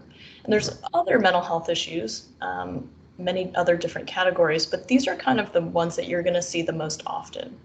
So I think that it does make sense for anybody who's working in a health-related, social service-related, aging-related career to be familiar with these kinds of tools. So I'm not going to spend a lot of time talking about what are these conditions. That'll sort of come as we discuss each of the tools, but I'm going to try to make this presentation really, really pithy and practical and concrete. So we're going to cover sort of 3 tools in one. So the patient health questionnaire screens for both depression and anxiety. It's a 4-question screening, so it's very brief. And it's used as sort of like a ultra brief screener that would trigger further screening. So I'll go into this in detail in a minute, but basically we're going to use a 4-question screening tool to look for signs of depression or anxiety. And if we see some signs of that, we're going to ask 7 more questions with the depression screening tool or 5 more questions for anxiety. And then I'm going to cover the CAGE aid, which you might be familiar with the CAGE. It's a 4-question screening tool for alcohol that's been around forever. But they've modified it and they've studied it to screen for both drugs and alcohol. So that's the version called the CAGE aid. And then we're going to run through the Montreal Cognitive Assessment. And that is what it sounds like. It's a screening tool for dementia. Okay, so I think that these are very useful tools for anyone in aging. You might be familiar with some of these already, and I'm just going to jump right into it. So, like I said, the patient health questionnaire is 2 questions. And I don't know if you can see this little recording bubble thing. I don't know if that is in your way, but basically, the first 2 questions are screeners for anxiety, and the second 2 questions the last 2 questions are screening for depression. And what you're going to look for is if somebody scores 3 or higher in these first 2 questions added together, we're going to ask the additional questions about anxiety. And if they score 3 or higher in these last 2 questions, we're going to ask the other 7 questions related to depression. So the way that I like to administer this myself is, you know, I'm trying to make this a little bit more conversational. So when I'm talking to somebody, first of all, I say, I have a bunch of screening questions. So I'm going to ask you a bunch of questions. Some may feel more relevant to you and some might not feel relevant, but these are questions we ask everybody. So what I'm trying to do is normalize these topics, because people can be kind of on edge, just talking about depression or mood. People can quickly move to, do you think I'm crazy? Why are you asking these questions? So a lot of times I start off and say, I have a bunch of questions that are asking, it's the patient health questionnaire. I want you to tell me if any of these things have bothered you over the last 2 weeks of your life, not your whole life, but just the last 2 weeks. So tell me, have you been feeling nervous, anxious, or on edge? And if they say no, then I would circle 0. But if they say yes, then I would say, how often have you been feeling that way? Several days, more than half the days, or nearly every day?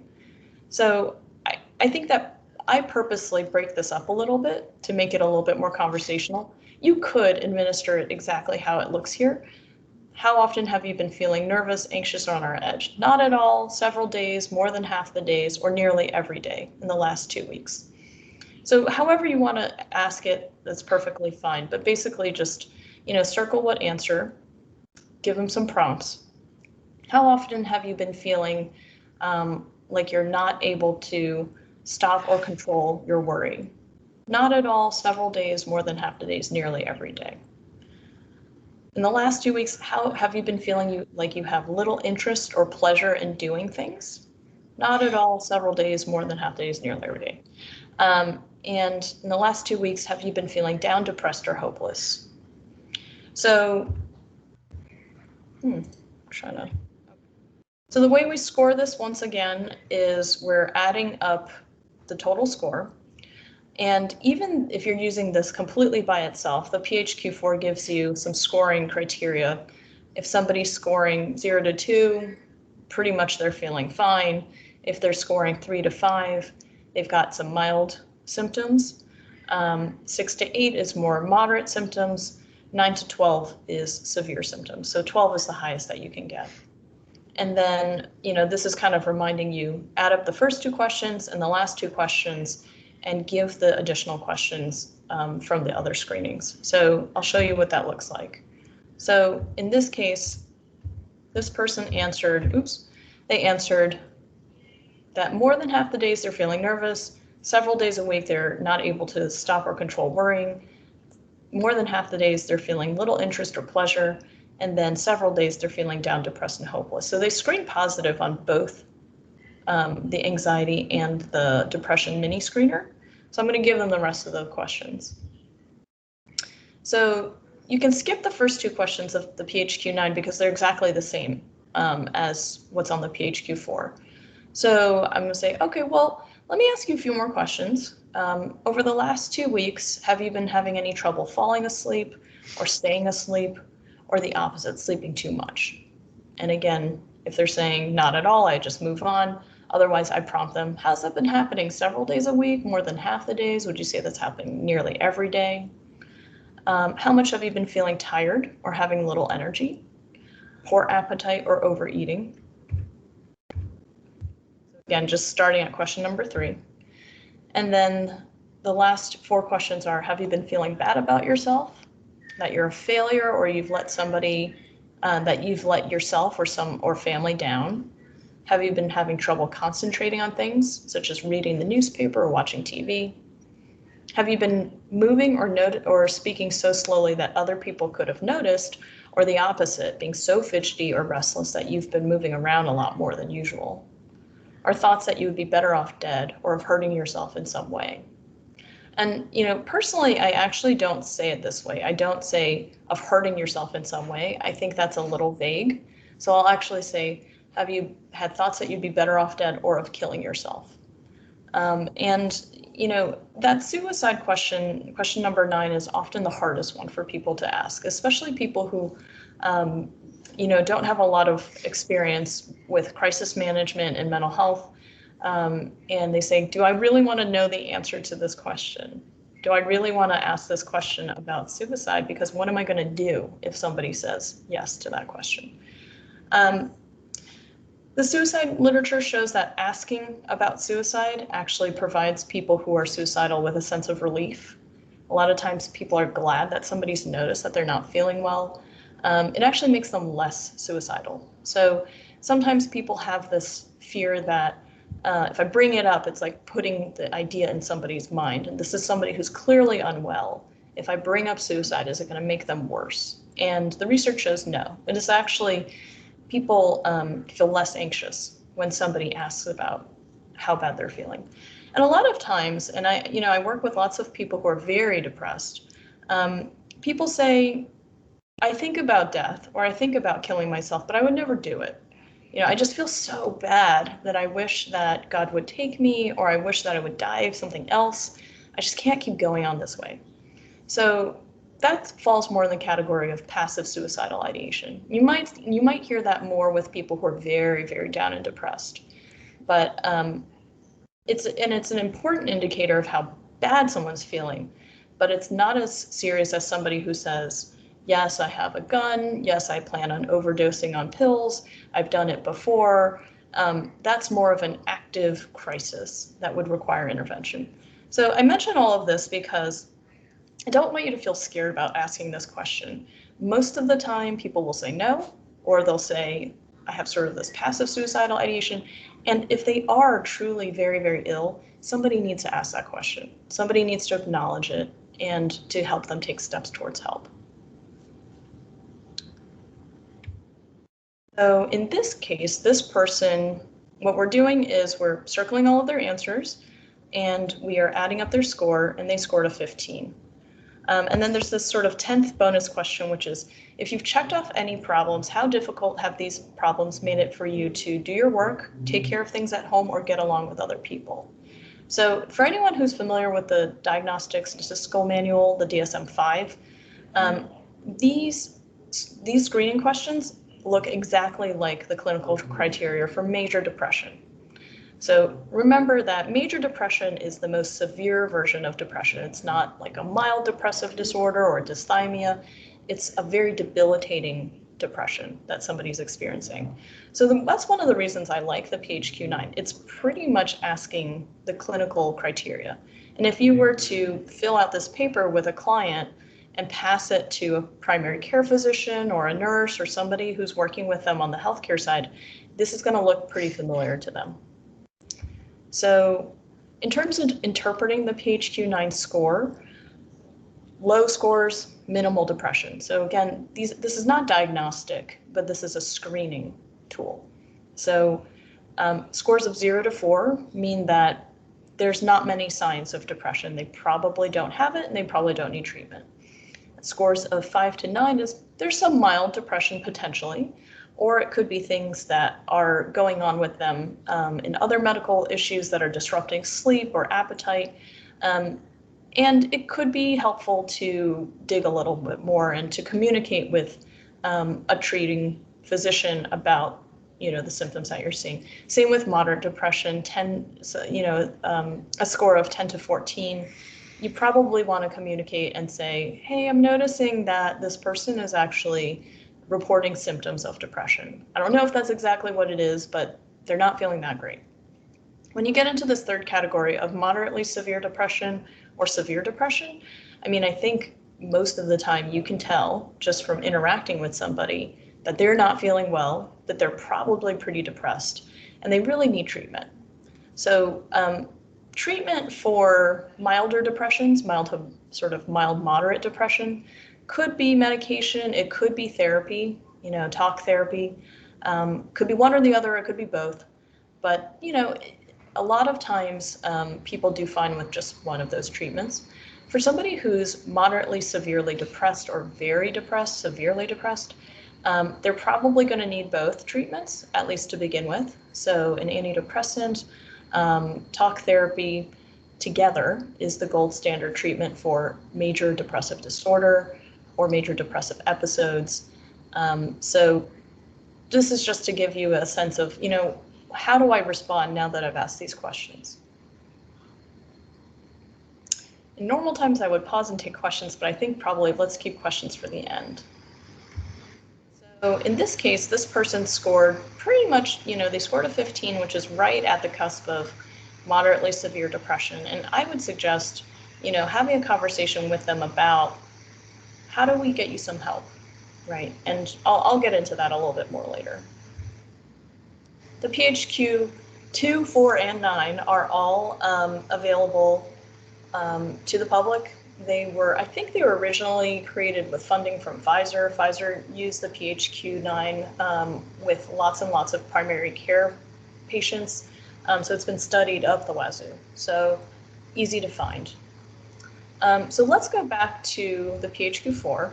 So in this case, this person, remember, scored positive for anxiety as well. So they scored a 3 on the first 2 questions added together. So we're going to start with question number 3 of the GAD-7.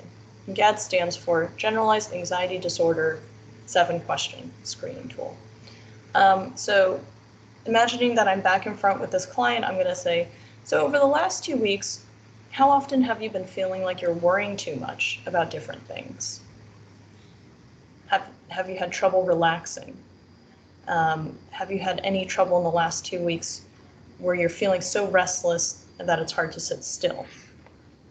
Becoming easily annoyed or irritable, or feeling afraid as if something awful may happen. So again, just giving those last 5 questions, because you already did the first 2, and then you're going to add up the score. So in this case, this person scored 12 for generalized anxiety disorder. And again, there's this interpretation of what this means. So scores of 5 to 9 are pretty mild. I guess 0 to 4 would be no symptoms. 5 to 9 would be mild symptoms. 10 to 14 are moderate symptoms. And then 15 or higher are more severe symptoms of generalized anxiety disorder. And I think it's really important that we're talking about anxiety, because oftentimes with our clients, the anxious ones are the ones that pop up for us a lot. They're the ones who call over and over and over.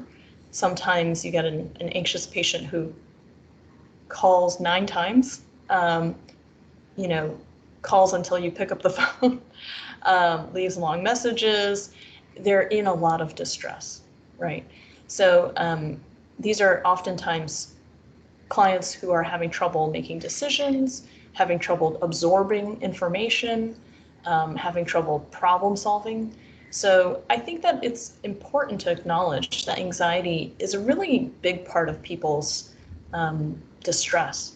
And a lot of times there's real reasons to experience anxiety. Oftentimes, people in aging services are working with people who are falling apart, trying to take care of their husband or wife, maybe experience some major health issues of their own, maybe were hit really hard by the economic issues of the pandemic, can't afford to stay in their home, don't know what to do. You're gonna be working with anxious people. So I think noticing and acknowledging people's anxiety is oftentimes a first step towards some help. So in this case, our person scored, what did they score? 12. So they scored moderate symptoms. And the way that the GAD-7 works is they are recommending that for scores of 10 or higher, further evaluation. So again, I'm just going to hammer this home. This is not a diagnosis of generalized anxiety disorder, just like the PHQ-9 is not a diagnosis of depression, but it's recognizing the symptoms to the point that it's helping you figure out what's the next step. Is this something that's kind of mild and not a big deal, or is this something that I need to kind of help this person take steps towards care? Same as the PHQ-9, the GAD-7 is free and available to the public. So the next part, we're going to be talking about screening for alcohol and drugs. So I hear some background noise. I don't know if that was, yeah, it's gone now. So the screening tool that we're going to talk about is the CAGE aid, which is a very brief screening tool.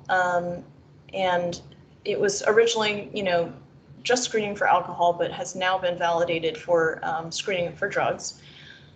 It's kind of, you can just jump into it. So you could say, I'm going to ask you some questions, and you just tell me if you don't use drugs or alcohol.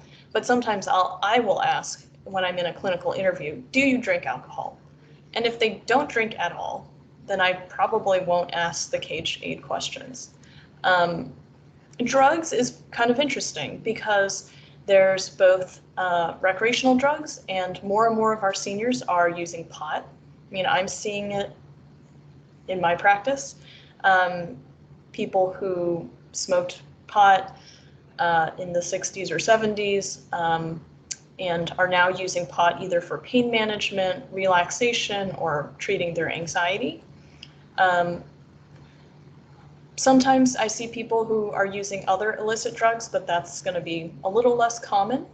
But it depends on what population you're working with. So that might be heroin, cocaine, methamphetamines, but then prescription drugs. So prior to our current COVID pandemic, we heard a lot about the opioid epidemic, which I think is an important thing that we shouldn't forget about in the long run. So prescription drugs, older adults are by far the most likely to be prescribed prescription drugs of any age. They're more likely to be prescribed psychoactive medication. That's usually medications for pain management or anxiety. So pain management might be migraine medication, might be medication for arthritis, for chronic back pain, for joints, injuries. So mostly you're going to be looking at opioids, and for anxiety, those are most likely going to be benzodiazepines. So those are drugs like Xanax, Ativan, Valium. They are sedating, and they are often prescribed. They're technically supposed to be used for short-term treatment of anxiety, but oftentimes we see people who have been on those drugs for many years, sometimes decades. So Xanax, Klonopin, Ativan, those are probably the ones you're going to see among your clients. Opioids, oxycodone, sometimes morphine, and you could also be asking about over-the-counter medication. Sometimes people will be taking like a Tylenol PM for sleep, other drugs like Tylenol with codeine, sometimes for pain. So the KJ doesn't have instructions on how do you broach these topics. So I just put some notes here about how I might ask myself. So when you're thinking about drug use, think about prescription drugs other than how they're prescribed, or even sometimes prescription drugs that are being taken as they're prescribed, but they're becoming a problem. So I ask, do you use any recreational drugs? And I usually lead by saying pot, and people will say yes or no. And I'll say heroin, cocaine, methamphetamines, and for the most part, people say, oh no, right, no. But sometimes people will say, oh yeah, I have a history of heroin use in remission, or I've been sober a long time, or yes, I'm still actively using drugs. Do you take any prescription drugs at times outside of when they're scheduled by your doctor? So outside of times when you're supposed to be taking them. Do you ever find that you don't have enough of a medication? And I try to ask this in the least judgmental way possible, because I want people to be honest about this. And if you're weaving this into conversation, you can kind of make it a little bit more personal and say, I know you're on a lot of medications. It's hard to keep them straight. And I know you have chronic pain. Do you ever find that you need to use more than what you've got? Do you ever run out at the end of the month? Do you ever get confused by what you're taking? So I try to have some kind of conversation around it. So here's the CAGE aid. This probably looks a little familiar to you. So CAGE is an acronym. So the C stands for cut down. Have you ever felt the need to cut down on your drinking or drug use? So if you didn't ask any questions, you just launched into this, somebody might say, I don't drink and I don't use drugs. And you could probably skip the whole thing. But if you know that they drink alcohol, you suspect some kinds of issues with their medication, you could ask these questions. So the A stands for annoyed. I've also seen it as anger, but have people annoyed you by criticizing your drinking or drug use? Or have you gotten angry at people for criticizing your drinking or drug use? The G is for guilty. Do you ever feel guilty about drinking or drug use. And then E is eye opener. So have you ever felt you needed a drink or use drugs first thing in the morning to steady your nerves or to get rid of a hangover? Yes or no? So even if they answer yes to one question, that's enough to signal that they probably need a little bit more screening or discussion around substance use. And so that's, again, all these are screeners. They're just kind of like, do I need to follow up on this? And if they answer 2 or more, that's actually considered a positive screening for substance use disorder. So that's saying that if they answered yes to feeling like they need to cut down and feeling guilty, then you can feel pretty confident that there's some issues going on. And again, these are really good conversation openers.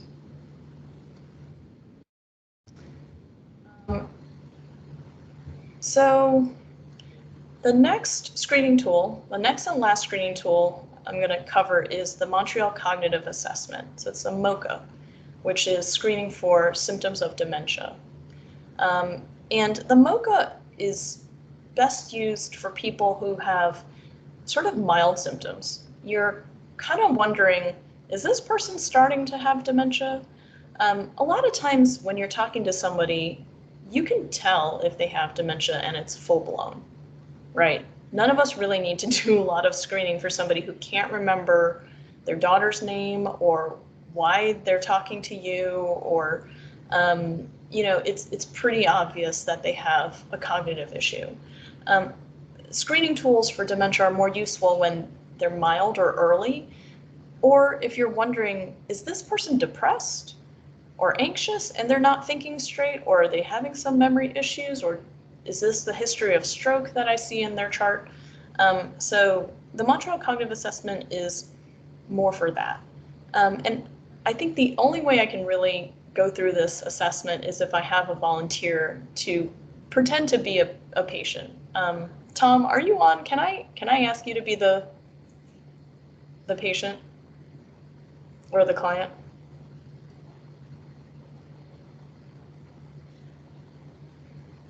Tom?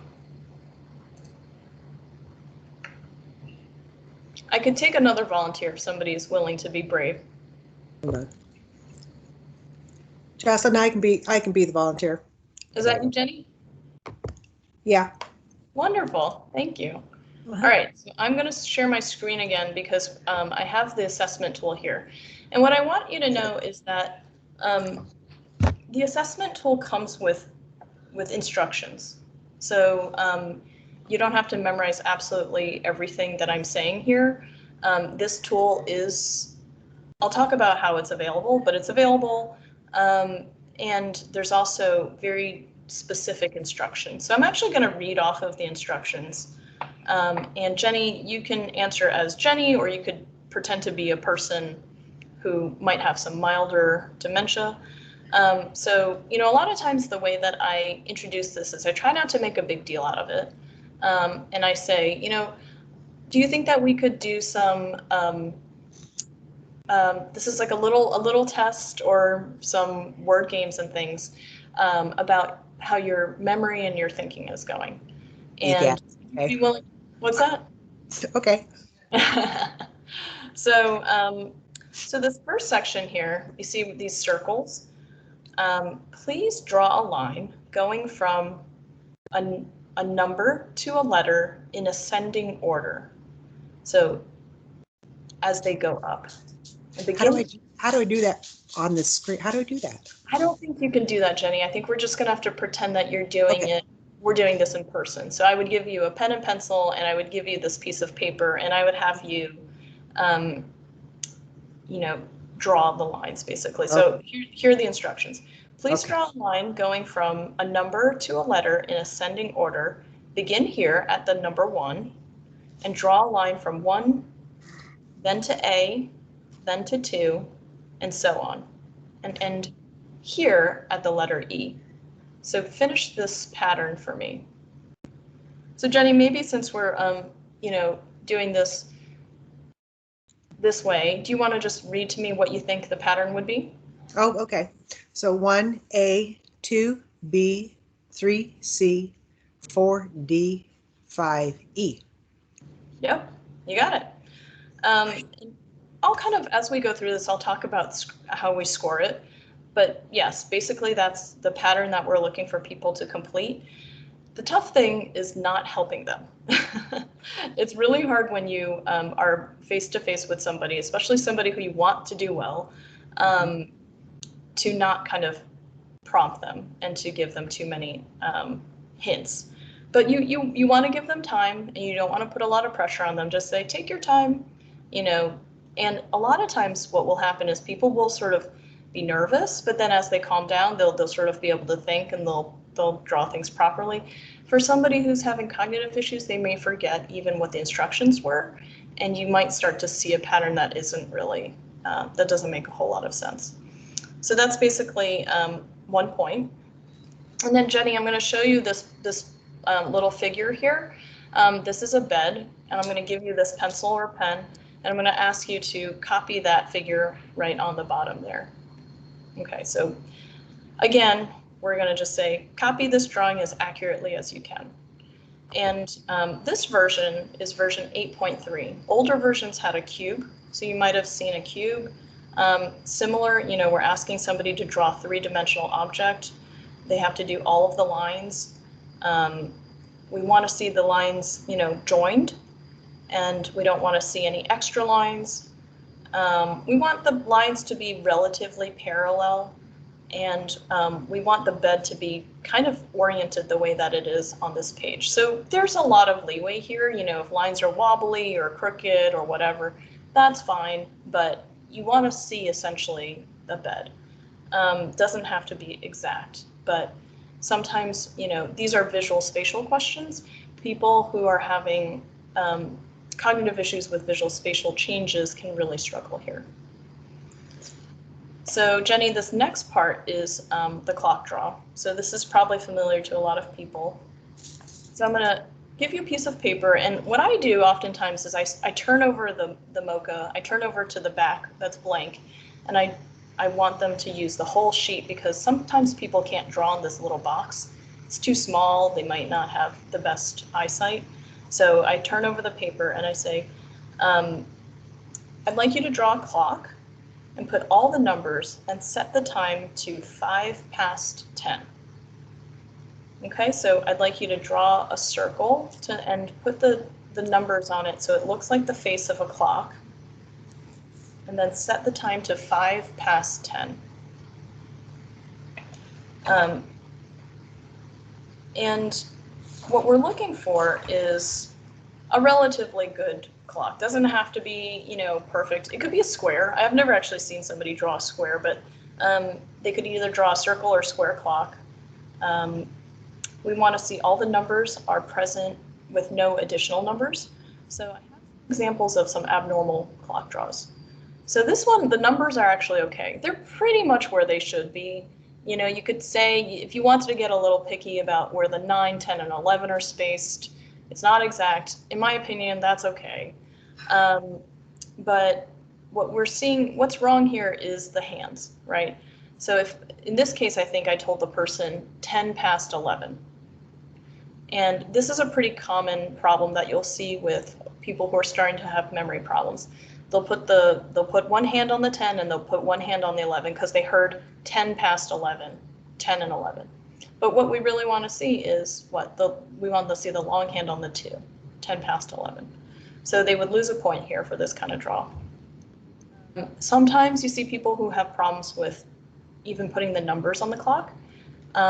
I've seen people, they start at 12, 1, 2, 3, 4, 5, 6, 7, 8, 9, 10, 11, 12, 13, 14, 15, 16, 17, 18. They kind of forgot what they were doing. They add a whole lot more numbers. Sometimes I've seen numbers trail off of the clock. And you know, it's, if they're not getting the numbers right, they're probably not getting the hands right either. So a clock draw is, you could have a total of 3 points. So that's for the circle or square, the numbers, and the hands. So Jenny, tell me what's the name of this animal all the way on the left? A horse. Great. What about this in the middle? Tiger. Great. What's that one on the right? Yeah. Great. So pretty straightforward. That left most animal, if they said pony, a mare, I could see that's perfectly fine. If someone said donkey, I could almost see that too, but you know, somewhere in those realms. And then this next part is for recall. So what I say is, Jenny, I'm going to read a list of words, and I'm going to ask you to remember them now and later on. So listen carefully. I'm going to say the words. I'm going to ask you to repeat them so I know that you heard them properly. And then we're going to do some other questions. And at the end, I'm going to ask you for what those words were. So try to remember them. Okay. So these words are leg, cotton, school. I'm sorry. Second word? Yeah, cotton. Okay. Or cotton. Leg, cotton, school, tomato, white. Could you repeat those for me? School, cotton, tomato. I didn't hear the other two. The other two were white and leg. Oh, leg. Okay. Yeah, so can you repeat them one more time? Leg, cotton, school, tomato, white. Leg, cotton, school, tomato, and white. Excellent. All right. So, all right, so I'm going to ask you to recall those words again at the end of the test. And, oops, let me see if I can move this. All right. So Jenny, now I'm going to give you some numbers, and I want you to repeat, I'm going to say some numbers, and when I'm through, repeat them to me exactly as I said them. So the numbers are 2, 4, 8, 1, 5. 2, 4, 8, 1, 5. Excellent.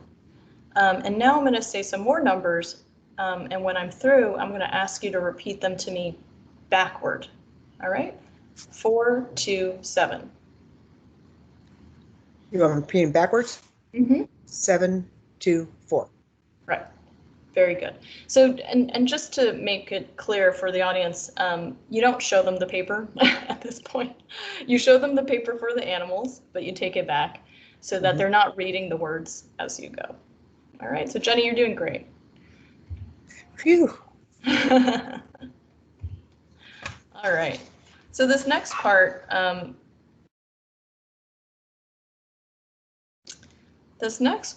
is also repeating back, or not repeating back, but listening. So I'm going to read a sequence of letters, and every time I say the letter A, I'd like you to tap your hand. So if I'm sitting with a person, I might ask them to tap either their leg so that I can see it, or the table. So Jenny, could you tap the table so that I can hear it? Like this? That's good. Yeah. So I'm going to read these letters, and you just tap each time I say the letter A. All right? Can you talk a little loud, though? Okay. F, B, A, C, M, N, A, J, K, B, A, F, A, K, D, E, A, J, A, M, O, F, A, B. All right. So what this is showing is, can somebody pay attention and hear the difference between the letters and remember what we're doing? So sometimes actually if somebody's delirious, so if they're having trouble with attention because they have an infection, or if they have a UTI of some, that's causing them to be delirious, people will struggle with this. But in general, people do fairly well. So the next part is a subtraction question. So I'm going to ask you to count by subtracting 7 from 60, and then keep subtracting 7 from your answer until I tell you to stop. So Jenny, what's 7 from 60? So in the real world, Mhm. I would tell you I've never answered this question because I don't do math. Okay. So 53, Okay. And keep going. So subtract 7 again. 46, Okay. 39, Okay. 32, hmm 25. Excellent. You sold yourself short. You did really well with that. You got all of those. I was using my fingers under the table. I don't think that's cheating. All right. So, Jenny, I'm going to ask you to repeat this sentence. The child walked his dog in the park after midnight. The child walked his dog in the park after midnight. Right. Now I'm going to read you another sentence. Repeat it after me exactly as I say it. The artist finished his painting at the right moment for the exhibition. The artist finished his painting at the right moment for the exhibition. Perfect. All right. So, and now what I want you to do, so I'm gonna set my timer, and I just use my phone, for 1 minute. Oops.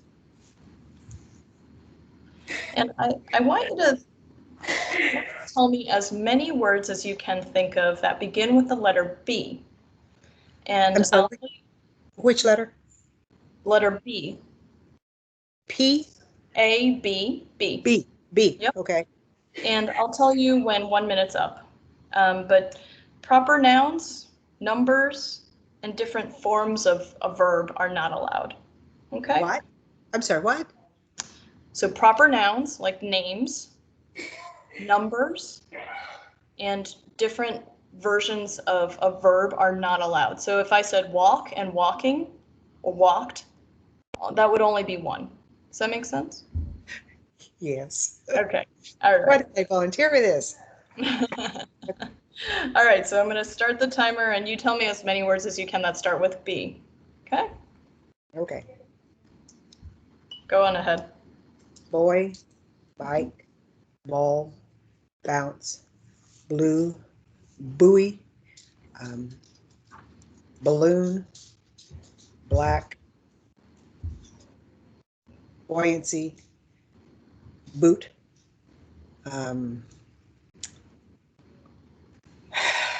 box, bed,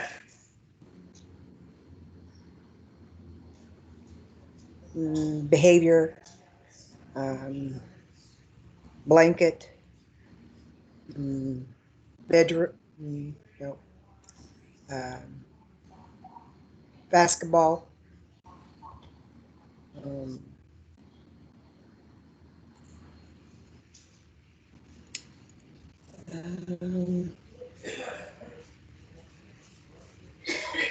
All right. That was a minute. You did was great. it? Yeah. So what I was doing was I was making hash marks. So I was doing tallies for each word that Jenny said, and she got 16. So anything 11 or greater is considered normal. So Jenny knocked it out of the park. All right. And this last question here, I think there's a few more on the next page, but the last one on this one is, Jenny, tell me, I'm going to give you 2 words, and I'd like you to tell me what category they belong to. An orange and a banana are fruit, for example. Okay. So tell me,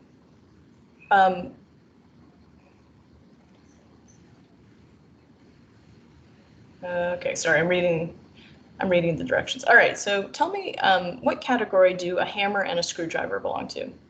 Tools, Great. And how about matches and a lamp? light, Great. So people can say various things for these answers, like they might say a hammer and screwdriver are carpentry, used for carpentry, construction, work instruments. For matches and a lamp, they might say it's light or lighting. But some not acceptable answers would be like a hammer and screwdriver are instruments, or they have handles, or they're metallic objects, or they're made out of metal.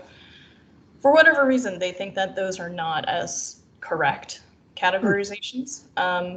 Matches in a lamp, if people say they're fire, hot objects, or they produce heat, that's not quite right either. We're really looking for them to say that they produce light. All right, and then we're at the last part of the MOCA. So Jenny, you remember I gave you some words to remember. Can you remember what those were? Tell me as many as you can remember. Leg, school, white, tomato, cotton. Excellent, really good. So in this case, she got all 5 words, but if she remembered like 2 or 3 and she was struggling with the other ones, I could give her a clue. So if she didn't get tomato or cotton, I might say one of them was a vegetable, and see if she can pull tomato. Or you could give them a multiple choice if they don't remember the category. So I'd say one of them was a vegetable. Was it a carrot, a tomato, or an eggplant?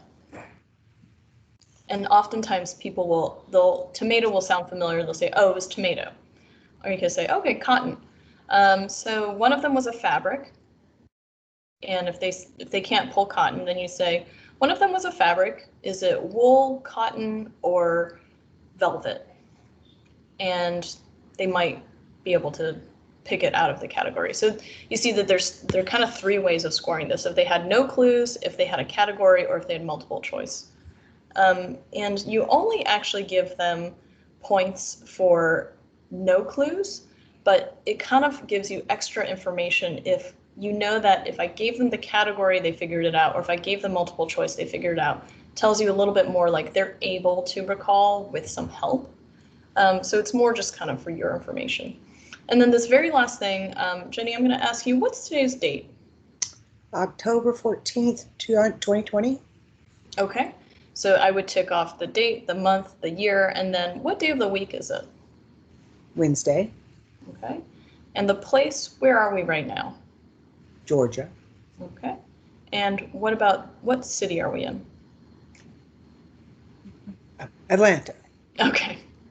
Yeah, doing this virtually is kind of confusing because usually we're in person, we're in the same exact place. All right, so you can see, Jenny, thank you so much. You did fantastic with that. Can I reassure my daughter now? Yes, you may. Okay. So anything that is a score of 26 or over is considered normal. For someone who hasn't finished high school, we give them a bonus point. So the most you can score is a 30, and I think Jenny scored a 30. So again, if someone is really struggling with answering these questions, you kind of know that they have major issues, and you don't really need to give them the whole thing. I think it's kind of painful to watch somebody go through this and score a 5. From talking with them that they're not doing well. But if somebody's highly educated, pretty high functioning, having some issues, you're wondering if this is starting to be a dementia kind of picture. This tool is actually very illuminating. I've given this to lawyers, doctors, college professors, retired people, and engineers, and you can see what areas some people do well on and areas where they don't. And some people are so smart that they can kind of compensate for some things, but this tool is actually really good at picking up on people who are having some kind of problem early on. Hey, Jocelyn? Yeah. There's a question in the chat. It says, I noticed you said excellent and perfect for correct answers. Do you say that even when your answers are incorrect? Great question. So I try to make this as low pressure as possible. So even when people aren't doing well, a lot of times I say, good, you're doing great. Because I don't want someone to get really, really nervous and start to do poorly because they're so nervous. And some of that, there's no avoiding it. Asking questions that feel like a test kind of freak people out in general. So I never tell people that they're doing poorly, even if they're doing really badly. I just kind of be like, great, you're doing good. Thank you so much. I have a couple more questions. So I try to keep it as light as possible. Yeah. Okay. And another part to that question is, are clients allowed to receive feedback and be told when the answers are not correct? I'm sure some will want to know how they are doing. Mm-hmm. Yeah. So I usually go through it with people afterwards. So I'll show them, you know, the areas where they missed, and I'll be like, yeah, it looks like you had some trouble with this part. Those 5 words were really hard for you to remember, or you struggled with the subtraction part. And again, you know, I'm not here to like come down really hard on them. Sometimes I do this testing and I discuss the results with the family too. The clock draw is very interesting for some people. Sometimes sometimes families say, you know, mom's fine, she might have some regular kind of memory issues, but she's doing okay. And when you show them like a terrible clock draw, it kind of hits home.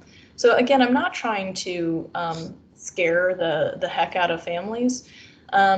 But I think that it is, you know, what's nice about the MOCA is it's testing all different realms of executive functioning and thinking, right? So it's looking at your recall, which is sometimes the only thing that people think is affected by dementia, but it's not. Orientation, visual spatial issues, naming. So if someone's having trouble, you know, saying that this is a duck or a tiger, attention. Verbal fluency is that thing when we ask people, you know, give me as many words that start with a particular letter. And abstraction. So, you know, the part where we're asking people to understand the relationship between two different things, like a hammer and a, what was it, screwdriver, whatever it was. Sometimes you can kind of pick out the areas where they're having trouble functioning, and they're probably doing fine in other areas. Okay, that was all the questions in the chat. Great, thank you. So there is a version of the MOCA for people who have visual impairments. So there's a blind version.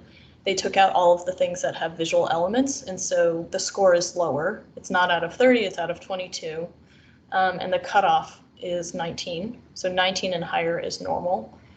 There's a even shorter version of the MOCA that's 5 minutes. I haven't seen that yet, but it's been studied and it's been shown to be useful. The MOCA also comes in like all the languages. So the nice thing is that, you know, it's pretty accessible for people who don't speak English.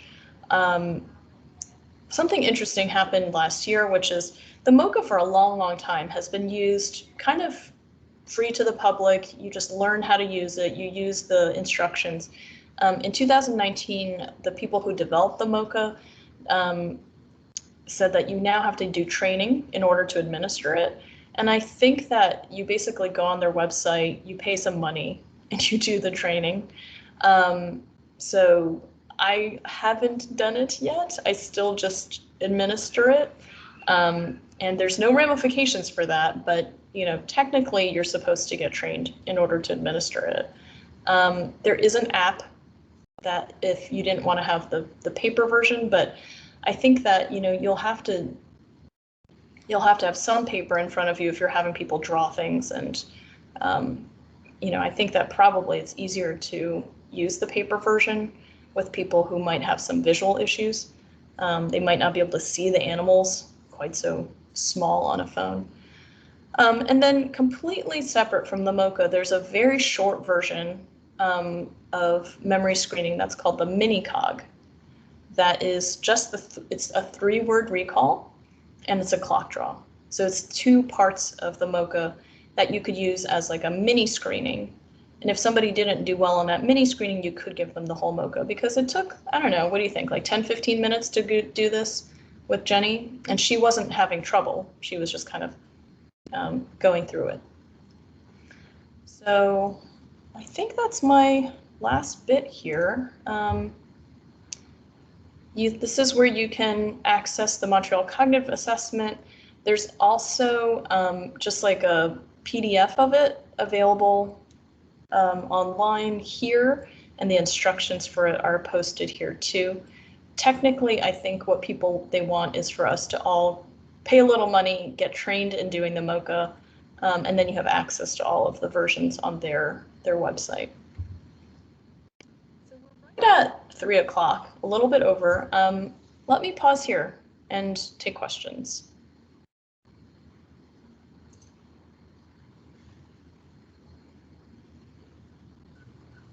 Jocelyn, this is Tom, and this may be a you and a Jeannie question. I'm not real sure, but would y'all talk a little bit about the difference between sadness and depression? Sure. Yeah, so sadness is an emotion. It's a mood state that comes and goes. We all feel sad at some point. So just like I feel happy sometimes, I feel sad too. I feel, anxious sometimes, and it comes and goes. And there's nothing wrong with that. That's sort of the part of the full spectrum of human emotion. Depression is more than sadness, although you might feel sad as part of your depression. So your mood state might be down a lot, very sad and blue. You can still feel joy when you're depressed, but it's gonna be harder. It's gonna feel harder. Depression is a medical illness. We have medications that we use to help treat depression. We also know that depression can get better with things like talk therapy. Medications wouldn't work for depression if depression wasn't a medical illness. But there's still the stigma that depression is somehow morally based, or it has something to do with my strength of character. So, especially for older adults and people who grew up at a time where emotions were not really acknowledged or talked about or named, and certainly depression was not considered a medical illness. There's still a lot of self-judgment that can go on with depression, where somebody hears depression and they think, that's somebody who is weak. That's somebody who needs to pray harder. That's somebody who gave up. They need to put on their big girl pants and get going. So, there's a lot of confusion sometimes between mood states that we all have, and we're having more emotions than ever during the pandemic, versus a condition that is becoming debilitating to your life. So, one of the criteria for depression is that it's getting in the way of your the way you want to live. So, the question that we ask about, like, are you able to take care of yourself, your family, do your job, be a member of the community? Those kinds of things are an indicator of whether somebody has a condition that's getting into the category of disorder, right? There's nothing wrong with being sad, but depression is different and may require treatment, and people should have treatment for their depression if they need it. Jen, anything you want to add?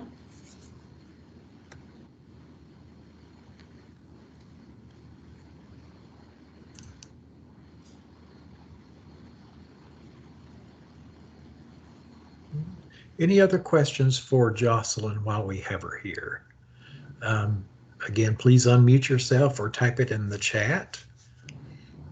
And I see that Bené Hogan was saying that she got certified to administer the MOCA, and it wasn't too bad.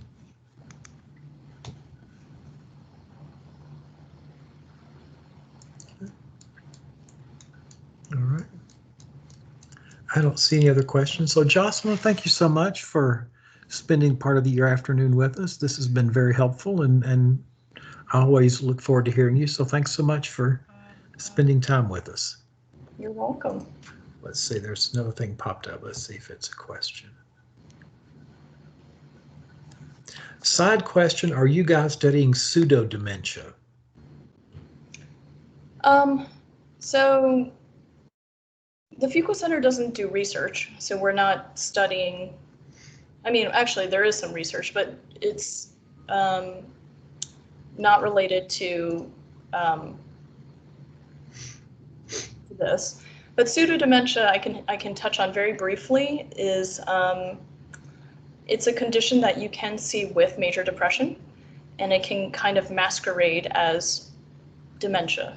So cognitive slowing can happen with major depression. For anyone who's ever been depressed, you feel it in your body. You know, depression can kind of kill your energy, it can mess with your sleep, it can kill your appetite. So there's very real bodily symptoms to depression. And one of the things you can see is cognitive slowing. So I actually really love this comment, because when you test somebody for their memory with something like the MoCA or the mini-cog or whatever, the slums, they may do poorly on it because they're depressed. And if somebody's depression lifts, they may actually do better. So, you know, the cognitive slowing that can come with depression, the pseudo-dementia, may actually be what's at play. And I think it would be caught by the Montreal Cognitive Assessment pretty well.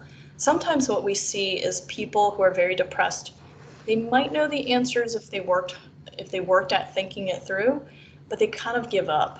Like you give them the questions and they're just like, I don't know. I don't know. 52, you know, like they don't know. It's not that they don't know the answer. It's that they're so depressed that they kind of don't have the motivation to work very hard on the test. So really good question about that. And just as a reminder for everyone, we do not expect you to be clinicians. You are simply screening.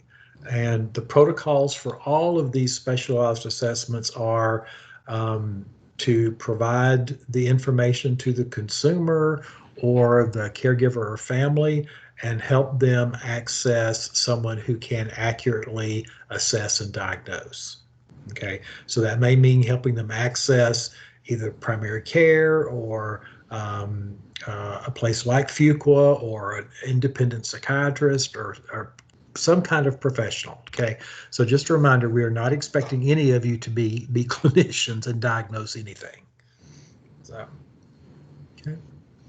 All right, Jocelyn, thank you so much. We appreciate it very much, and we'll be in touch soon. All right, take care. Thank you.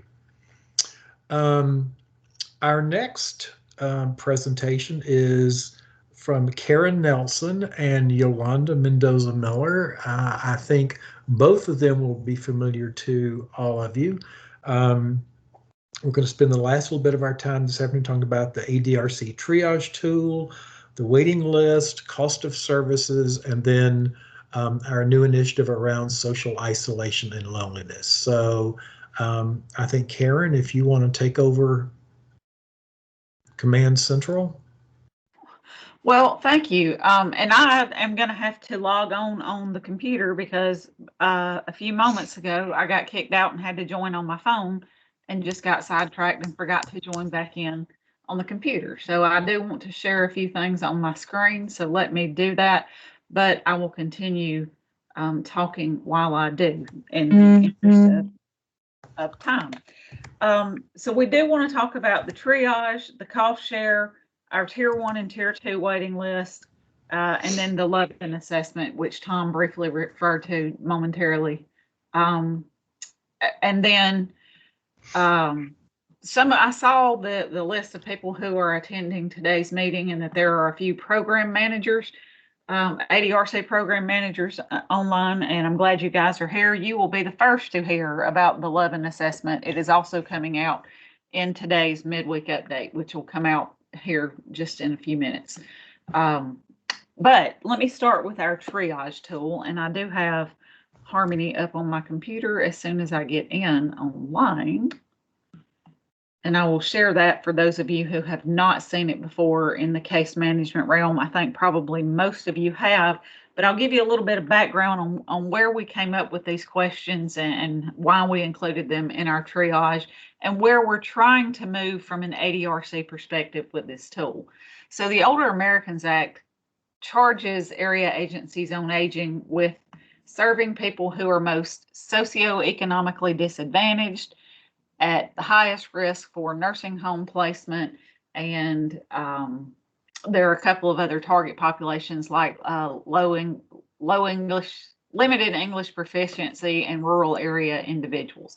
And so we tried to create a short and simple tool that tells us if we cannot serve everyone, who are the people that the Older Americans Act says we should target providing services to, and make sure that we're only doing the deeper assessments on those individuals, because it is, in my opinion, invasive and unnecessary to do the full battery of assessments, the DONR, the Food Security Survey, and the Nutritional Screening Instrument or Initiative, if you're not going to be able to serve these individuals. And as most of you know, prior to COVID-19 and the money that was infused to help address that crisis, we had significant waiting lists for most of our services, and we're not going to be able to serve, I would say, the majority of the people who contacted us, many of them not even within the next 12 months.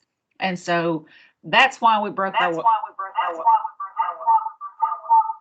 One second here and I'll fix that problem.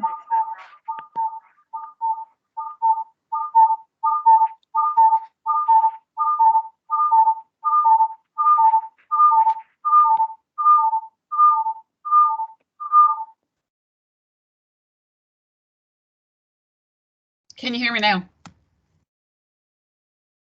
I'm going to assume y'all can hear me. Yes. Excellent. Yes. Okay. So we broke our waiting list down probably about 4 or 5 years ago into tier 1 waiting lists and tier 2 waiting lists. And we did that for a couple of reasons. One, we only wanted to put people on our tier 1, which means highest level waiting list, if we thought we would be able to serve them within the next 12 months. Because prior to making this change, we had people across the state who had been on waiting lists for services for 10 years.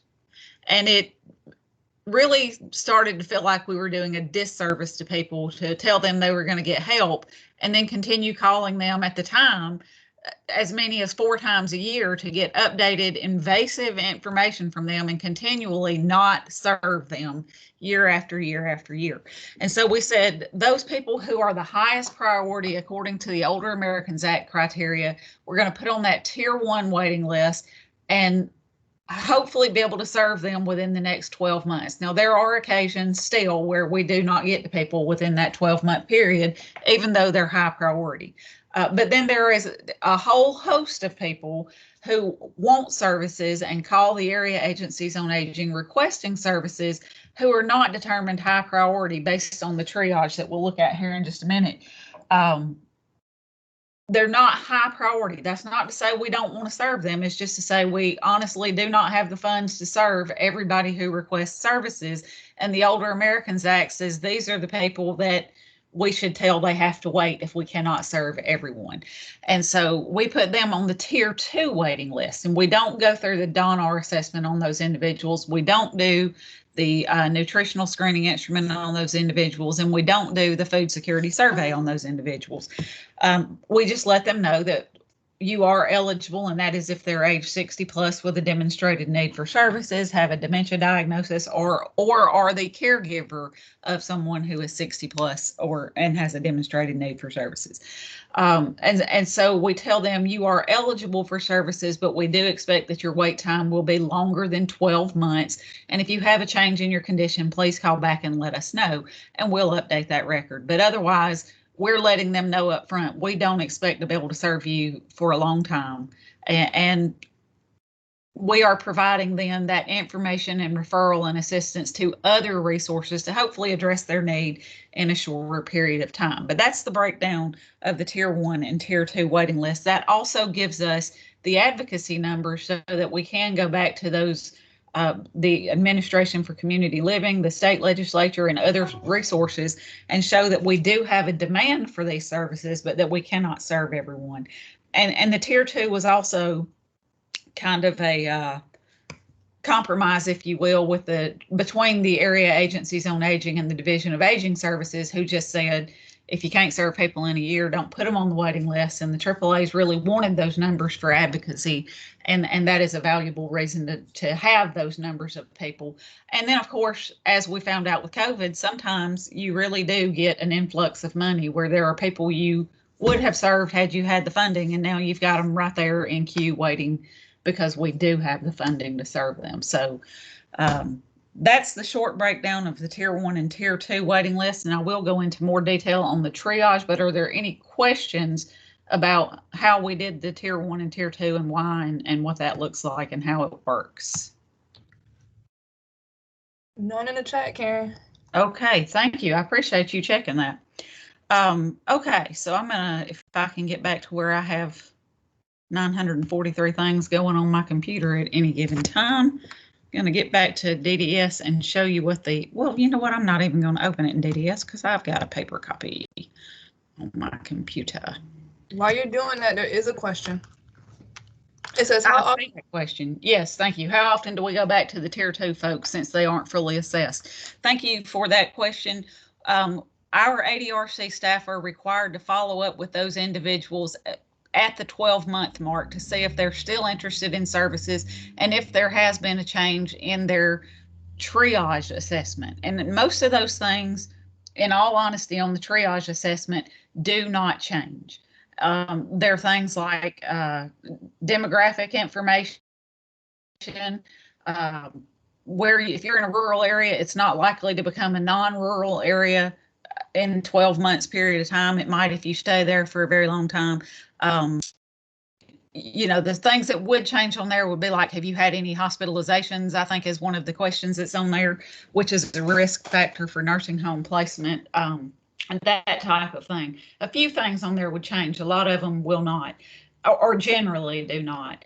But if we exhaust our Tier 1 waiting list, we do go back to the Tier 2 waiting list and pull people from it as well. And so I see that question was popping up. Once you deplete your Tier 1 list, do you move to the Tier 2 folks?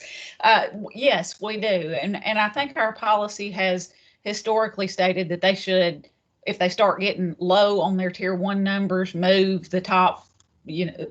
So the Tier 2 waiting list is ranked by the triage score. So the people who didn't meet the high criteria threshold are still prioritized by who's the closest to meeting that threshold.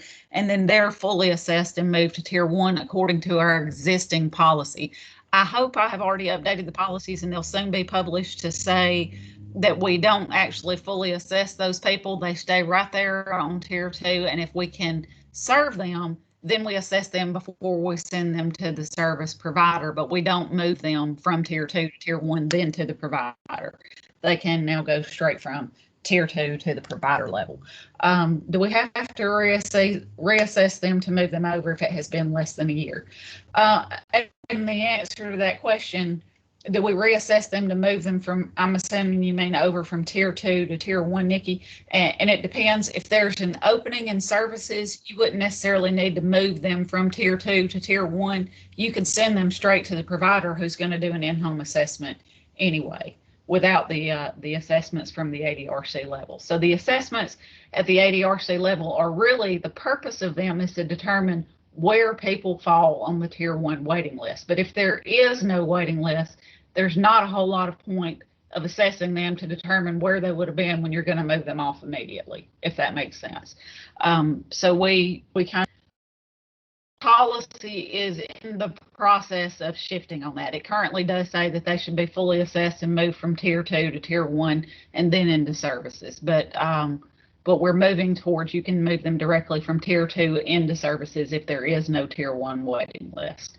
So I hope that clears that up a little bit. All right, so the triage assessment, and I'm honestly going to get that pulled up here in just 1 minute. I'm trying to multitask and my internet is not cooperating either at this moment.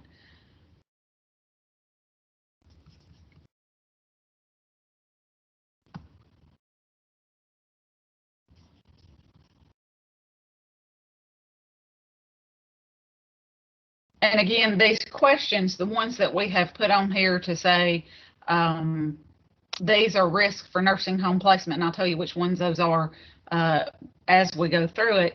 those come from the research that our program integrity team did in developing the RAT and figuring out what are those factors that mean somebody is more likely to end up in a nursing home, and weighting those to give them a higher score if they are more likely to lead to a nursing home placement. So when I gather the document, whenever my computer decides to pull it up, then we'll talk about that. And I apologize that my internet is acting so bizarrely today, and I can't share this with you because I think you can see my screen right now, and you see my spinny wheel spinning, trying to pull some stuff up. That is not an actual client file you see in the background. That is John Test's file, and John Test is not a real person. We just see a black screen, Karen. Oh, well then it's been incredibly slow. It's got a red line around it on my side, which means it should be bringing up something for you here momentarily. And maybe it's that Word document that's telling me it's opening in the back. Y'all tell me when or if you can see my triage assessment on the screen. Yeah, we see your WellSky page.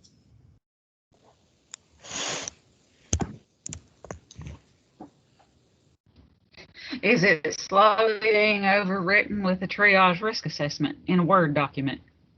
No, it just says WellSky and has an alert note, John Test. Now I see triage assessment.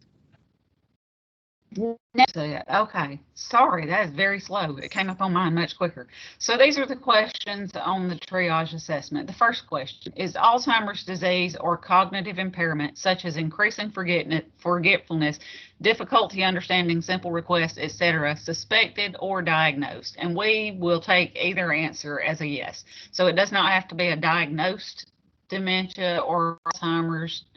From a doctor, it can be just the family saying she cannot remember anything. I think she's got Alzheimer's. That is a perfectly acceptable answer for yes. And you see that the score on that is 2.54. That is because that is a very high risk factor for someone ending up in a nursing home. People with dementia very frequently end up in nursing homes. And so that is a risk factor that's weighted at a score of 2.54. Second question, does the client live alone? An answer of yes gets you a score of Karen, 1, and no gets you a score of 0. Karen, can you enlarge that just a smidgen? Yes, sir. Please? Thank you. Of course I can. I apologize. Oh, view. That's where I need to go to enlarge that.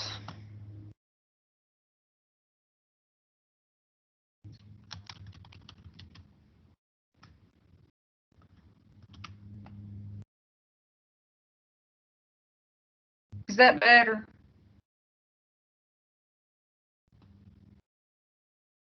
It's still tiny, but I mean, hey, I can make it bigger. We can do that. See, I don't know how y'all see it on your screen. I'm seeing it full screen over here on my side. Matter of fact, let me just jump on up to 200%. That should make it plenty big enough. I hope that's big enough now for you guys to see. Maybe take the comments off and enlarge it for us to see it better. How funny. Y'all see the comments? Uh-huh. Wow. Oh, that's better. Okay, so it got bigger and there's no comments now, right? You can't even see the no column yet, can you? No, we can't see the no column. Okay. I just want to make sure there is a serious lag between what I see on my end and what y'all see on your end, so I apologize. The next question is, does the client live alone? Again, an answer of 1 says, an answer of yes is scores 1, and that is a risk factor also for going into the nursing home, because obviously you lack informal supports if you live alone, at least on a regular 24-hour basis. Is the individual located in a rural area? The answer to that one gets a score of 1, and the reason, so the things that are scored 1 are because those are the people that the OAA says we need to target. So that's why they get a score of 1, or it's an identified risk factor, but not a large risk factor. So yes, it's a risk factor, but it's not more likely than any other risk factor to put you in a nursing home. So living alone and rural area are both goes to those people with the social a social need for services. So those are the people who are socially disadvantaged in some way. Has the client had any falls within the last 6 months? And you see a yes answer gets you a 1.2 on that one. That is because falls, of course, as you know, often lead to fractures, which lead to stay in the rehab unit at the nursing home, which increases your likelihood of going back to the nursing home. So falls are dangerous and can frequently lead to nursing home placement. Has the client had any ER visits or hospitalizations within the last 6 months? That's a 1.19. Again, the more frequent those hospitalizations and ER visits become, the more likely the person is to end up in a nursing home. So that is an increased risk factor for nursing home placement. Has the client had any nursing home or rehab stays within the last 12 months? This is the greatest indicator that somebody is going to go back into the nursing home. So that is the highest score at 3.47. If they have previously in the last 12 months been in a nursing home or rehab, they are highly likely to go back. And so that's the highest risk factor there. Is the client below the poverty level or receiving any type of public assistance? And we listed out some of those types of public assistance, but others that you might know of would not be excluded. So that's why the et cetera is there at the end. That is a 1.45. And so that is an increased risk factor for nursing home placement. It is also the economic part of socioeconomically disadvantaged that we're trying to target according to the Older Americans Act.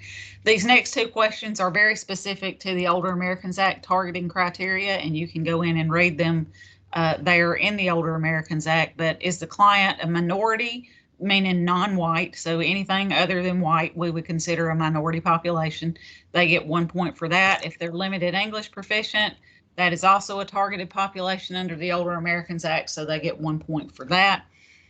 And then this next section is not the full DON-R going through the ADLs, because we don't want to give preferential treatment to people who have a more significant impairment. We just want to know, is there an impairment in any of these activities that require this person to need assistance? And so in the DAS data system, you would check yes or no on each of these, or one way or another, you put an indicator by each one if there is an impairment. I don't know if it's a checkbox or a drop down or how it actually looks in the system.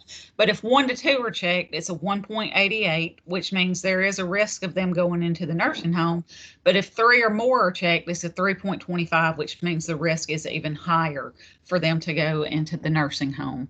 And then the final question is the only one that a yes answer does not get you a score. A yes answer is a 0. Is the client a homeowner?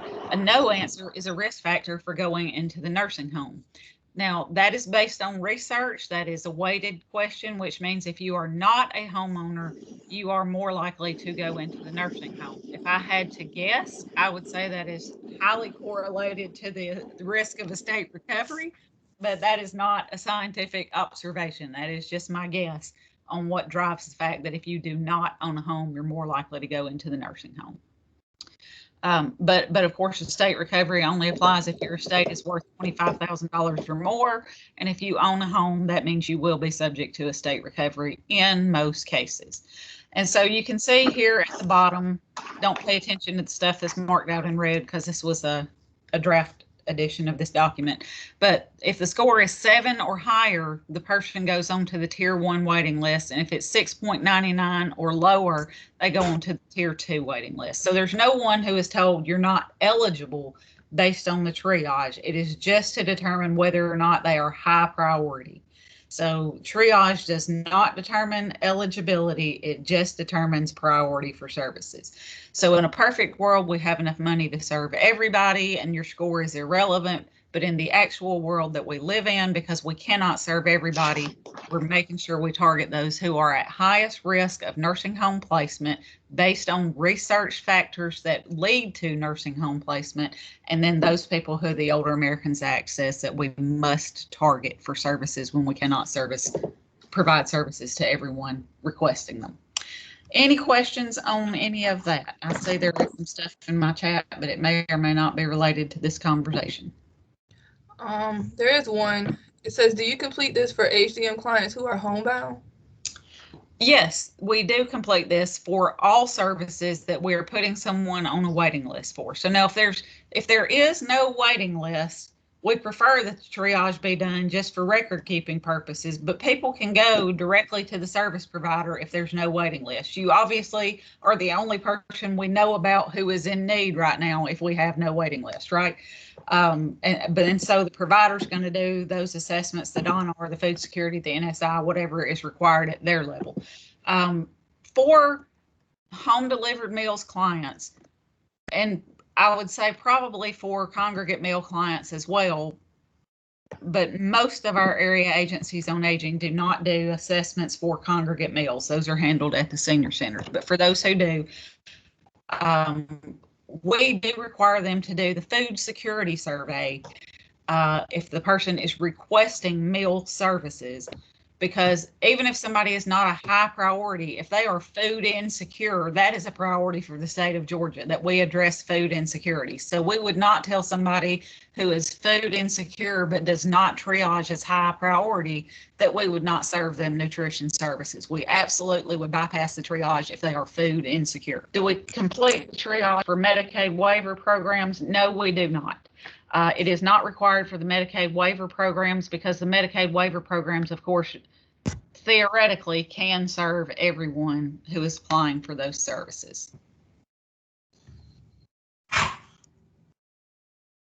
Any other questions on the triage assessment? The triage doesn't determine eligibility, correct?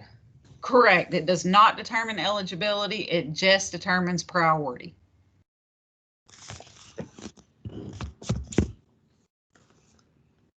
So prior to the triage, for those who have not been part of the network for more than a couple of years, or maybe we might have been doing this for 3 years already, but prior to the implementation of the triage tool, everybody was scored pretty much based on their DONR score. So if you wanted a service, regardless of which service it was, we went through the full DONR assessment at the ADRC level and determined your total DONR score, and that determined where you went on the waiting list. So you could be Bill Gates with a lot of physical impairments and get services before your neighbor who lives in the public housing complex down the road, who is, you know, in public housing and she's getting SNAP benefits, and she may be limited English speaking minority population, but Bill Gates is going to get services before her because his DONR score is higher.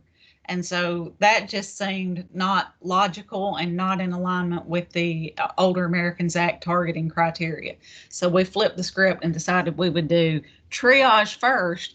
And if we didn't think based on the triage that you had any hope of getting services within the next 12 months, because we already had 274 people waiting on the waiting list, then there was really no need for us to ask you about your ability to go to the bathroom right now.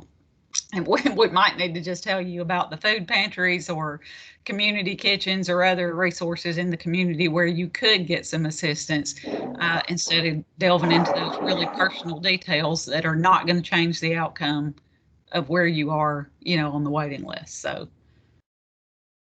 that's where all of that comes into play and what we use it for, and how we score that and what factors are scored more and why on the triage assessment.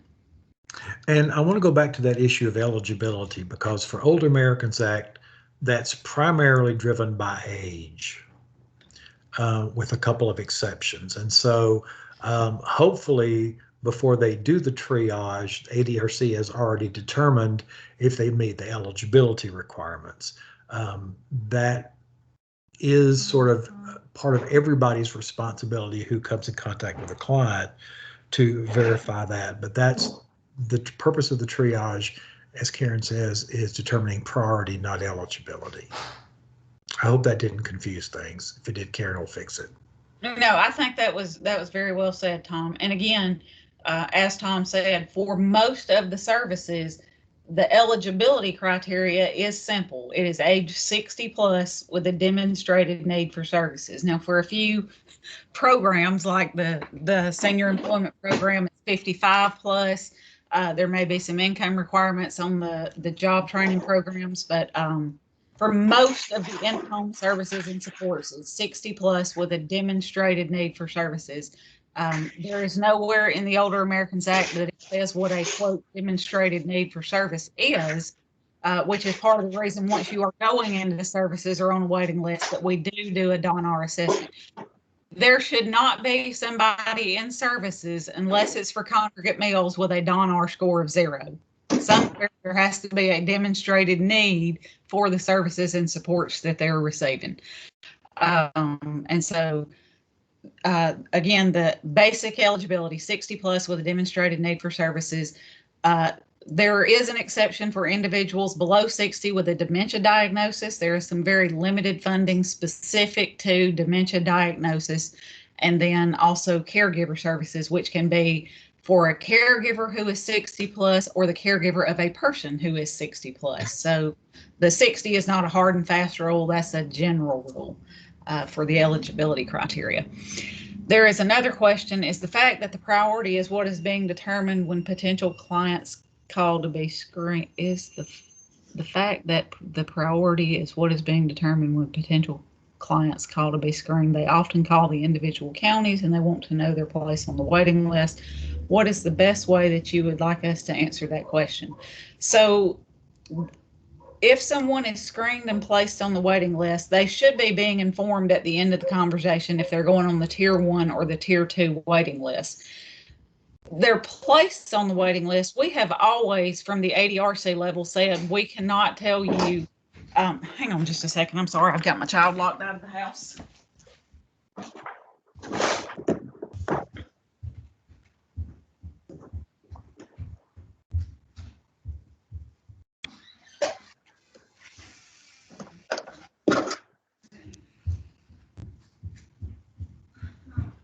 I'm in a training and I'm sorry.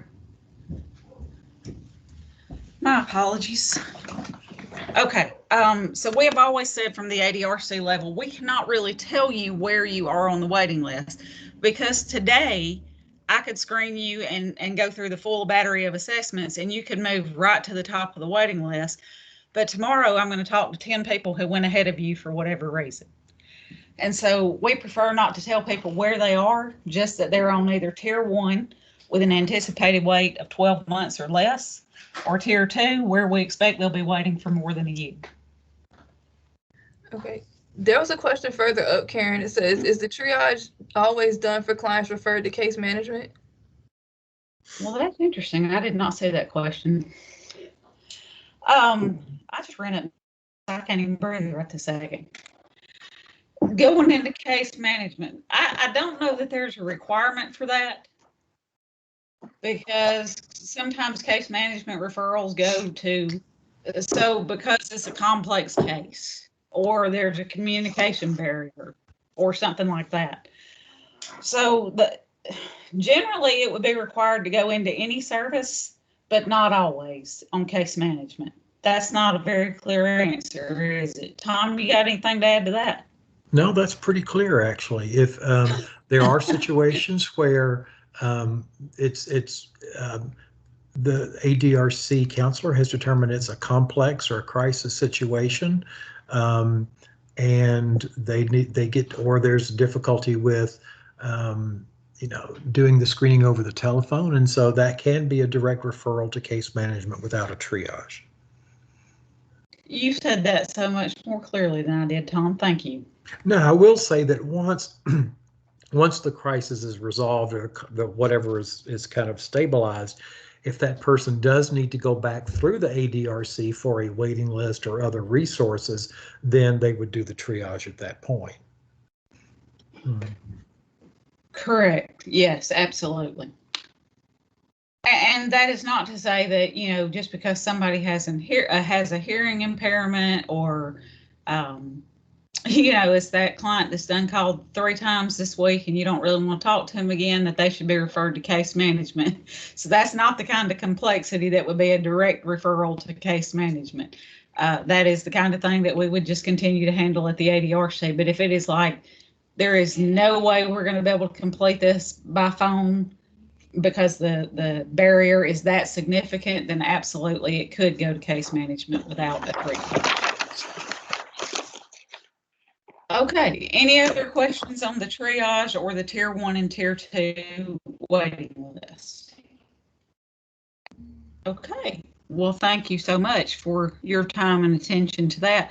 Now, Tom, you wanted me to go over cost share. Do you want me to go over the income worksheet, or has someone already done that with this group? So we've already done the income worksheet and the cost share thing. I think what we were looking at here is this, and we may not even need to redo it, was the importance of knowing the cost of your services so that you can help provide appropriate resources and information to clients so that they can make an informed consent. So, you know, and being able to give that information up front. So I don't know that we need to do a whole lot more with that unless there are questions about that.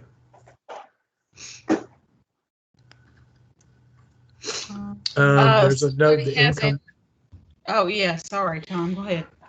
Yeah, so Monica, if you would send me a screenshot and the client ID, I can look at that a little bit more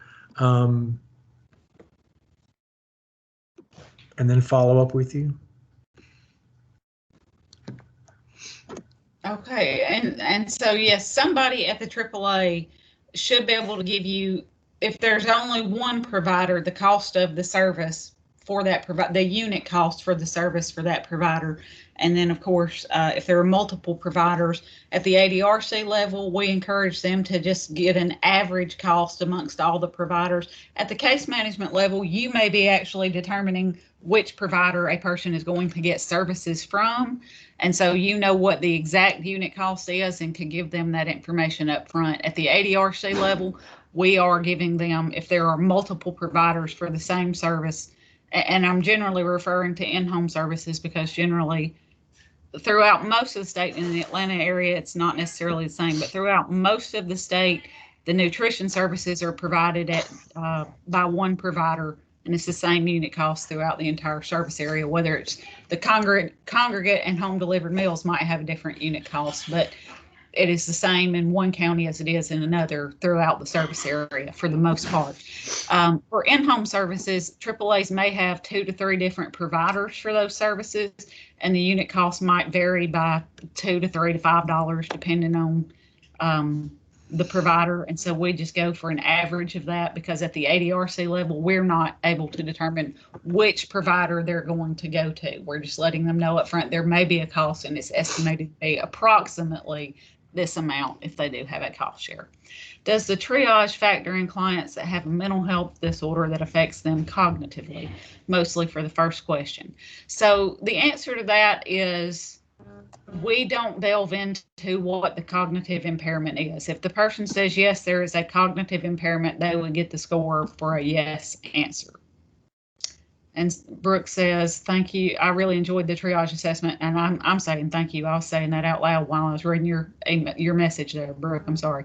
I really enjoyed the triage risk assessment. I very much see the value in this. Just so I'm clear, as a case manager who screens individuals for services, we would need to complete the triage risk assessment as part of the screening. Is this correct? Also, are any of the AAAs using the triage risk tool to identify high-risk clients to be referred to case management services or to offer community options counseling? So the short answer is, if you're screening individuals for HCBS services, absolutely start with the triage because they should not be going on a tier 1 waiting list unless they're high priority based on the triage. So in some regions, if the case managers are staff members at the area agency on aging and they are adding individuals to the waiting list and have been trained at what we used to call the gateway level, then absolutely you would want to do the triage first. Now, you as a case manager may still need to do the DONR and the other assessments, but you would want to let the individual know they're going on a tier 2 waiting list and that you expect the waiting list would be 12 months or longer. It might be shorter, and if it is, nobody will complain about that. But if you tell somebody they're going on a waiting list and 13 months from now they still don't have services, they generally get upset about that. So nobody gets upset if they knew they were going to wait a long time and didn't, but they do get upset if they thought they were not going to have a long wait. to the other questions about using triage to identify clients that are referred to case management or to offer community options counseling. Because our policies say that tier 1 waiting list individuals, those high priority individuals, should be going into services in less than 12 months, unless there is an identified issue. Like, it's not just that they're requesting home delivered meals and they are a targeted client, but like they don't have any groceries in the refrigerator and the pantry is almost bare, and they, for whatever reason, they didn't complete their renewal for their SNAP benefits and they can't buy groceries. ADRC should be referring them to case management or options counseling at that point to resolve that, what I'm going to refer to as a crisis situation. But then also providing those referrals for the nearest food pantry and what have you. But because services are being put in place within the next 12 months, it generally would not automatically trigger a referral to case management or options counseling.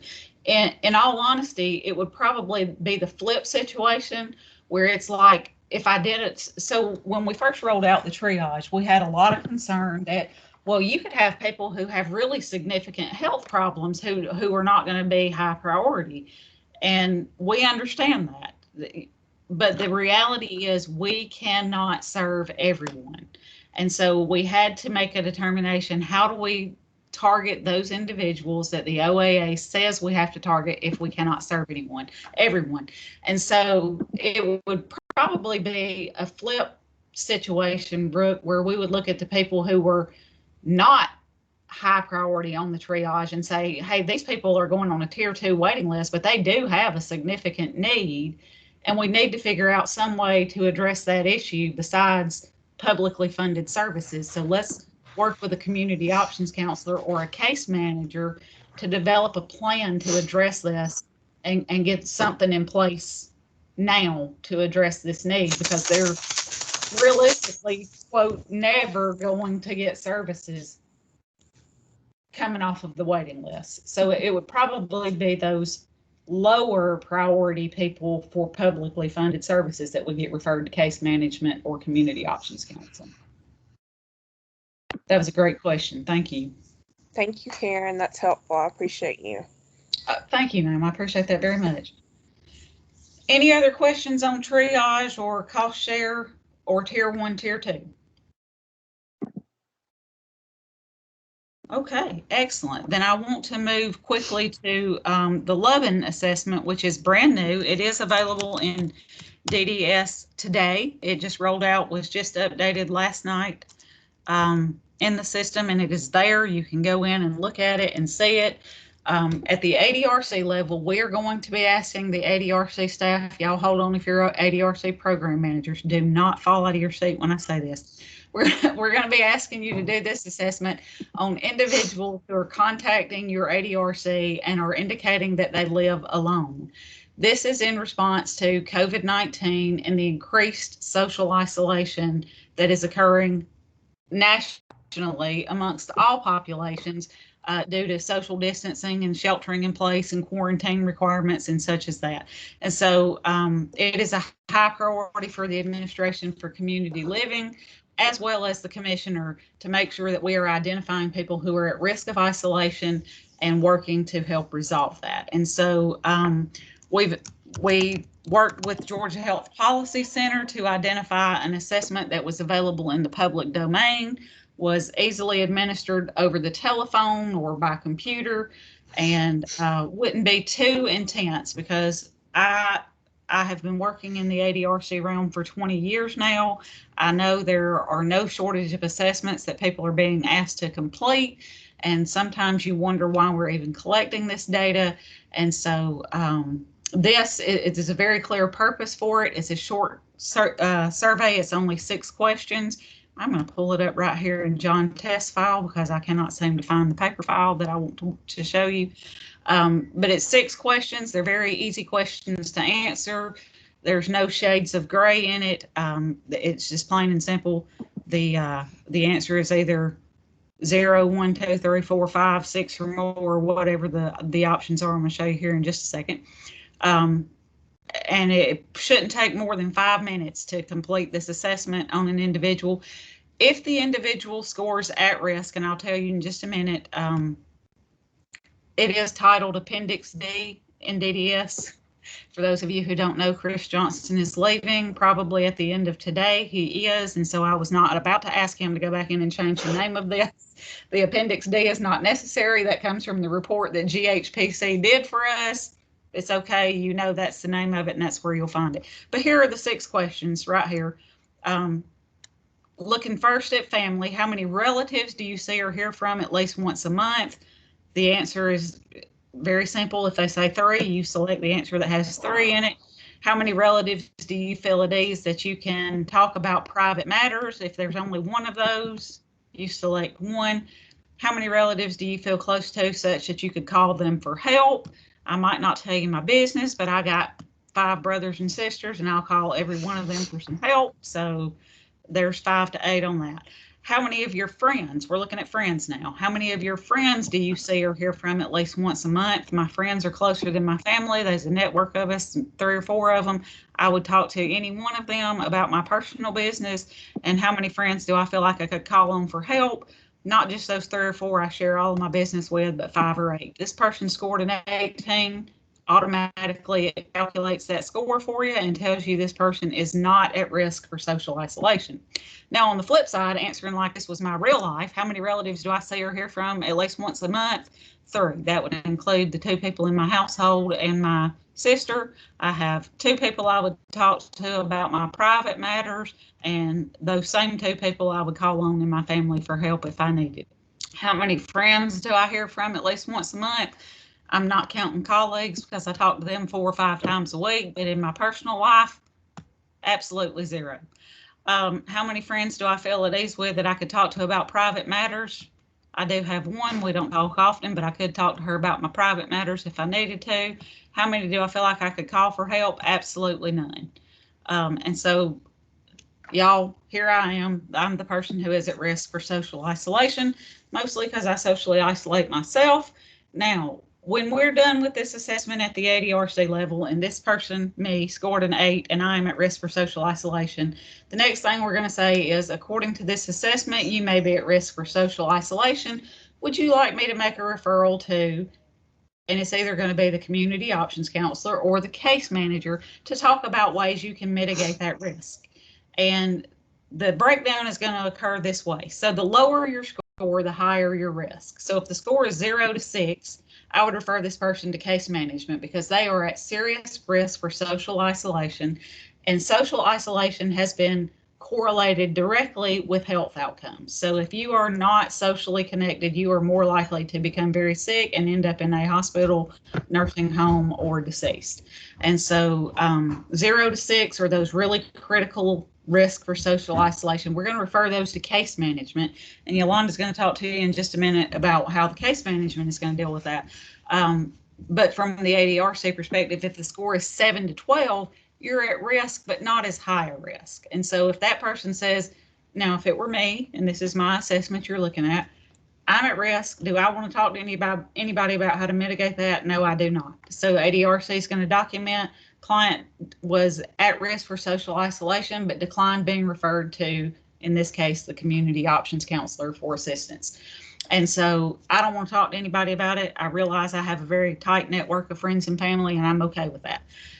On the other hand, I might be that person who, it just so happens I'm at an advanced age and most of my friends and family have passed away and I have not built any new connections. Yes, I do want to talk to somebody about that. A community options counselor is going to work with that person and make suggestions around things like virtual senior centers, telephone reassurance programs, things like that, and then provide that follow-up to make sure they're participating in those types of resources that are going to get them connected to people and less at risk for social isolation. And after that third follow-up call from the community options counselor, they're going to do the Loving scale again to see if those answers have changed now that this person has been connected to some resources that help them build their network back up.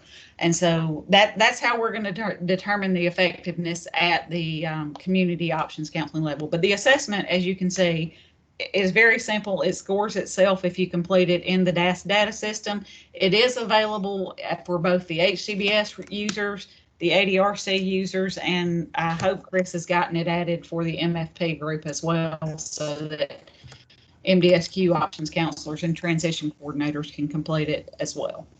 Any questions on that?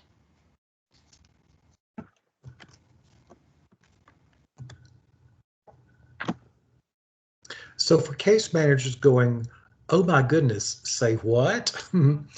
Yolanda is going to pick up in just a minute and talk about what happens when ADRC refers someone based on this over to case management. And there is a question, is this new assessment to be completed at the pre-screening level always? Yes, it should be completed always for individuals who live alone. Other individuals, if you're talking to somebody and they're like, well, you know, my son lives here, but he's never at home. And last time I fell down, I was in the floor for 4 hours before, you know, anybody came to check on me. And it sounds like, you know, even though this person doesn't live alone, they may be at risk for isolation. It is certainly appropriate to do it on those individuals, but we're only requiring it for individuals who live alone.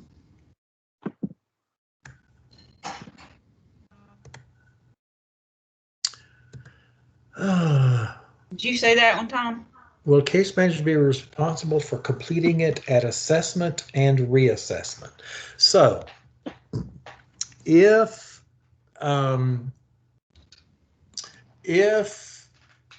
ADRC does the LUBN and determines this referral needs to go to case management, okay, then case management would pick it up. Now, and I'll kind of roll over into Yolanda's network or Yolanda's space, is what we don't necessarily expect that you will go out to the home, do a DONR and all that kind of stuff. We're using the UCLA loneliness scale. I think it's 3 questions. You can do that telephonically. What you are doing is a follow-up to find out really what's going on with the person, okay? The LUBN scale measures isolation. The UCLA scale measures loneliness, which are not the same thing. Isolation is an objective measure of how often I encounter people. The UCLA scale talks about the subjective feeling part of that and whether I feel lonely. Now, both of them have health impacts. So for case managers, we're looking at the degree to which a person feels lonely. So I could have, you know, there's an old saying, I can feel lonely in a crowd. So what you're doing is looking at that side of things. And again, Yolanda will go into more detail. So yours is primarily going to be the UCLA scale in the assessments tab and a case note in the notes file. So the person may decide, based on your UCLA scale and your conversation, they really don't want any other interventions. They're perfectly happy. They don't like people, or whatever that conversation is. What you're looking at is what is the potential risk if that loneliness is not addressed. Okay, so you may make some referrals, you may not make some referrals, but it's primarily, unless there's a reason for other assessments or interventions, we're primarily looking at this point at the UCLA loneliness scale, the 3 questions, and a case note.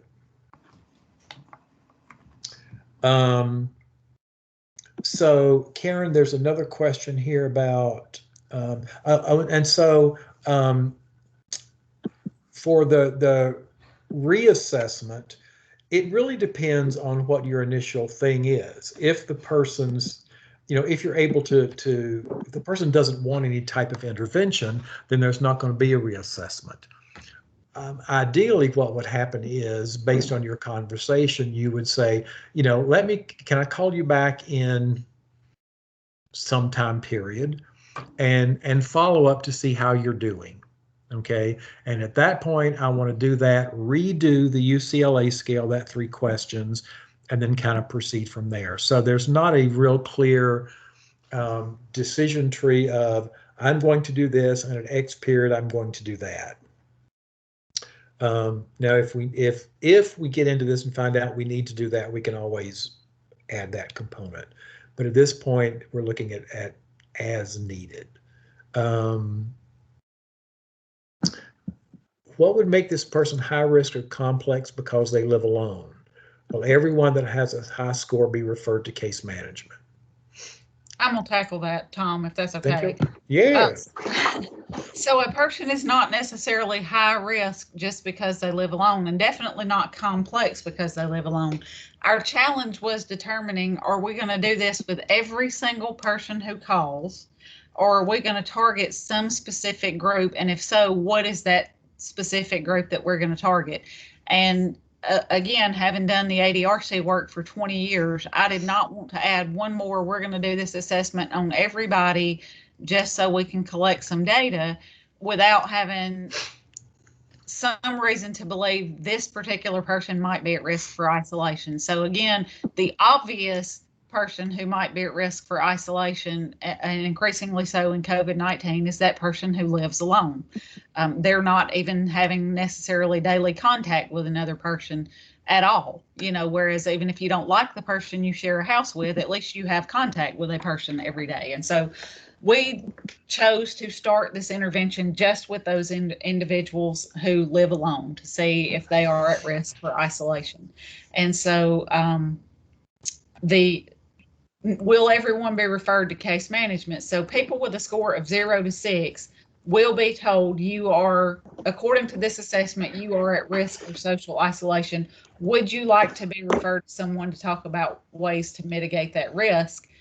If they answer yes, they will go to case management if their score is 0 to 6. If they answer no, of course, we will not make a referral and we'll document that. And the ADRC team at DAS is currently looking at maybe some printed resources that we could send to people who we identified as at risk, just so they would have something to look over about possibly, you know, ways to address that, so that we're not just going, well, you're at risk, kudos to you.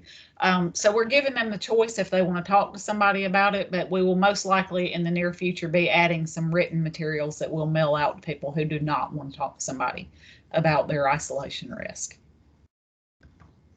There's a question about the UCLA scale, which I hope I answered in the chat thing. If not, send me a follow-up and I'll do that. This will make case management numbers really increase. Probably. The challenge with this is we don't know of the people who call, how many of those live alone, and of those, how many indicate that they are isolated, and how many of those are interested in a referral for follow-up. Okay, so and without knowing that information, we're sort of just kind of coming up with what we think is a reasonable plan. So we're going to keep an eye on that. What we're hoping, I mean, again, for case management, and again, until we know more about this thing, we're assuming that it's going to consist of 1, maybe 2 phone calls where I'm doing this 3-question screen, having a conversation and documenting it in a case note. If it gets more involved in that, then obviously we'll look at it. And if you have special cases that really are problematic, let us know that as well. Okay, so if we find out that it's really inundating case management, and we'll be pulling some information to help track that. But if you start to see that, please let us know. No, you do not need to do a face-to-face on these clients. A telephone, initially we're looking at a phone call. Okay, if based on your phone call with the UCLA scale in your conversation, you think a face-to-face is appropriate, you're certainly welcome to do that. But we have not, in any of our conversations, said that's going to be a requirement. Is that right, Karen? And Yolanda? That is correct for me, Tom. Okay, so telephonically for the UCLA scale is fine. Right, and same for the community options counseling intervention. And we have Lorraine Barr, who is the community or the options counseling specialist at DAS, had the same concern about options counselors being inundated with referrals. And I hope, honestly, that the options counselors will get more referrals than the case managers, because again, the most at risk are going to case management, and those who are at risk but a lower level of risk are going to the community options counselors. And so I'm hoping the options counselors get more referrals than you all, but we will be watching these numbers very closely through the end of October and all the way through November. And if we see that they are getting a massive number of referrals, none of this is in policy. So, before what we call at DAS, odify it by putting it in policy, we want to make sure that we are targeting the right group of people and that we've got the parameters for who this will be used on correct, and that we're not overwhelming any group of people with additional work to do, because that's not our intent. But again, the person would have to identify at high risk based on the Lubin assessment before they would be offered a referral to case management, and then say, yes, I want to be referred.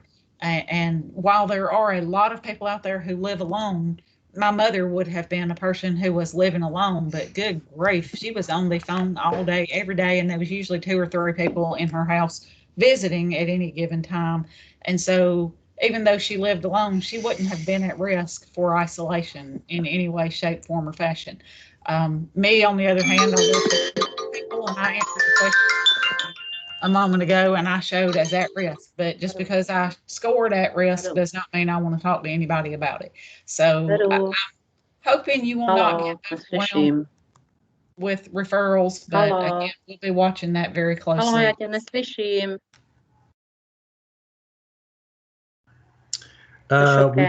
We don't have to do the Don NSR food security. No, all you'll have to open them to the division, to the program, and to the service and the provider, but you don't have to do all those assessments. You would have the one assessment once we get it put in the data system, and a case note or 2, and until we get it in the system, which I'm hoping we'll have it done.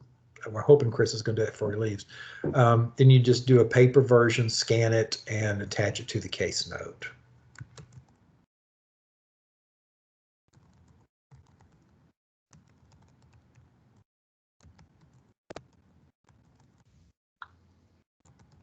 Tom, this is Tanya Moore. So sorry to just emphasize it, because this just seems so counterintuitive to everything we're told about case management. So sure. In order to basically bill for units for these clients, all we have to do is the UCLA scale and the note.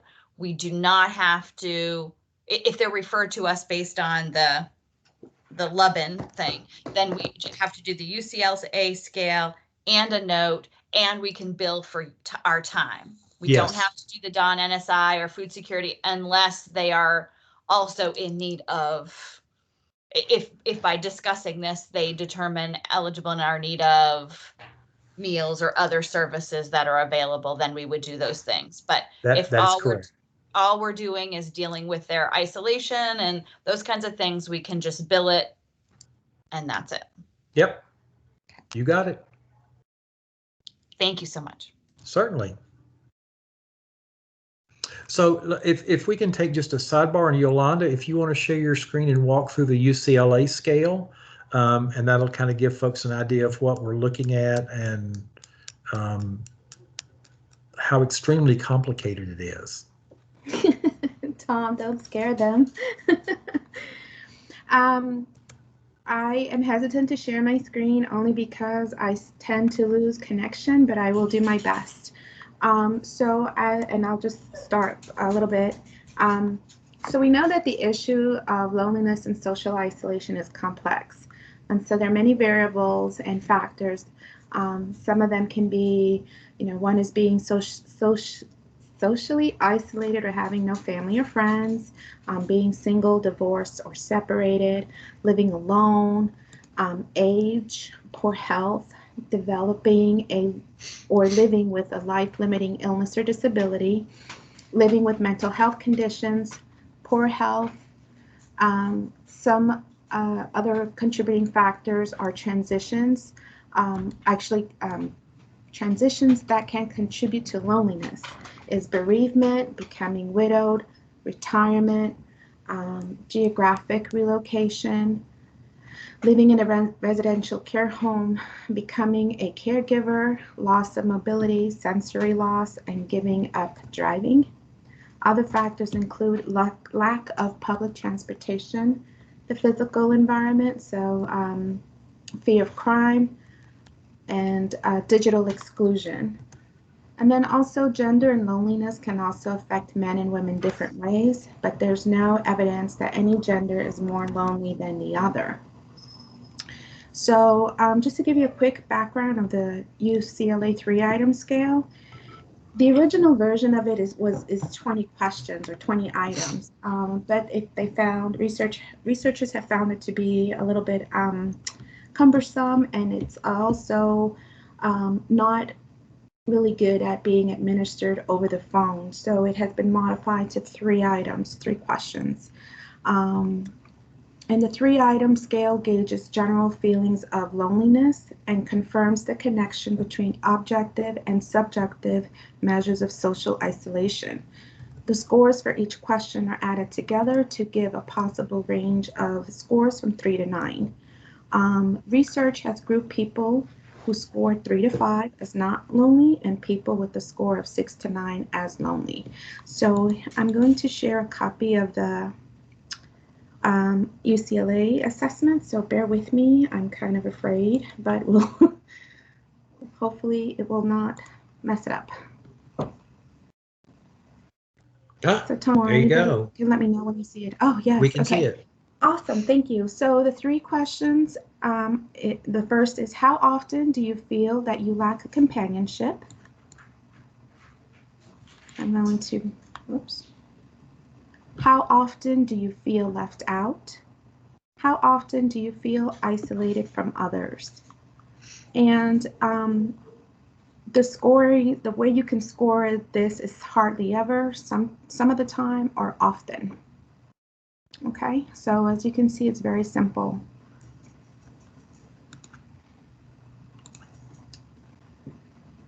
Go back to the scoring and show them how to score it, if you would.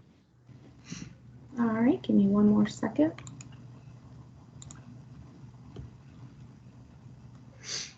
All right, and the score is if you answer the question hardly ever, it's 1 point. Some of the time is 2 points, and often is 3 points. And again, anybody who scores between 3 and 9, I'm sorry, 3 to 5 is not lonely, and those that score 6 to 9 are lonely. And so we're working on, as I say, we're working on getting this into the data system. In the meantime, we'll get a copy some kind of way to you of a Word document or some other version so that you can scan it and attach it to the client, to the case note. So the first step in this is in a conversational and person-centered way, I'm going to screen this person.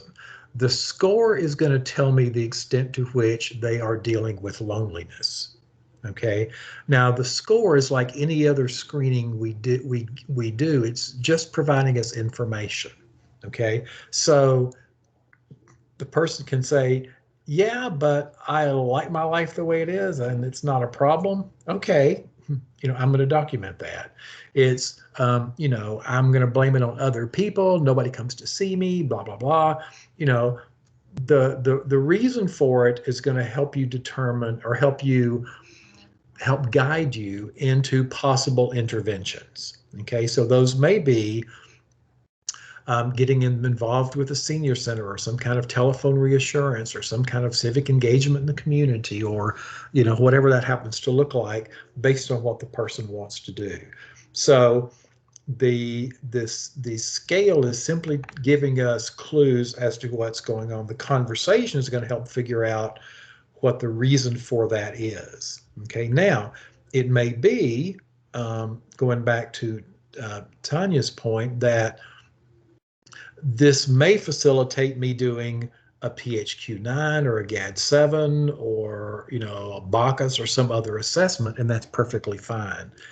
But my conversation is going to help me figure out and engage the client in finding out what's the reason for this and what interventions might be helpful. Okay, so Cynthia, did that kind of answer that question a little bit? Okay, great. All right.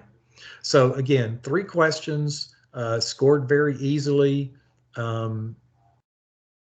Conversation, case note, referral possibly. And there you have it. And then a follow-up to see, did that intervention actually help? Okay. Anything else you want to add, Yolanda, at this point in the process?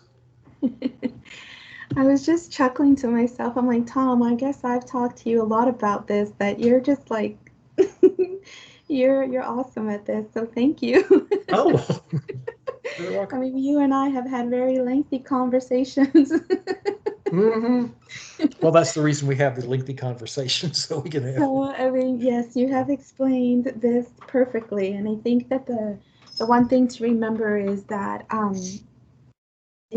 for both social isolation and loneliness, it's you know, it's episodic. So there are some days that people are just going to feel down, and if you happen to they happen to call you, you know, those are just some of the things that we need to take into consideration. And there are some days that people are fine, and that's okay too. But you know, and I think Tom said it best. You know, not everyone is a clinician, so we as much as we want to help everyone, there's just going to be times that we can't, and we just got to work with what we have. But if we can just help one person, help them feel less lonely, or be able to connect someone some way to get them engaged, whether with a friend by providing a tablet or some kind of connectivity device, and help them feel less isolated or lonely, then I'll take that as a win.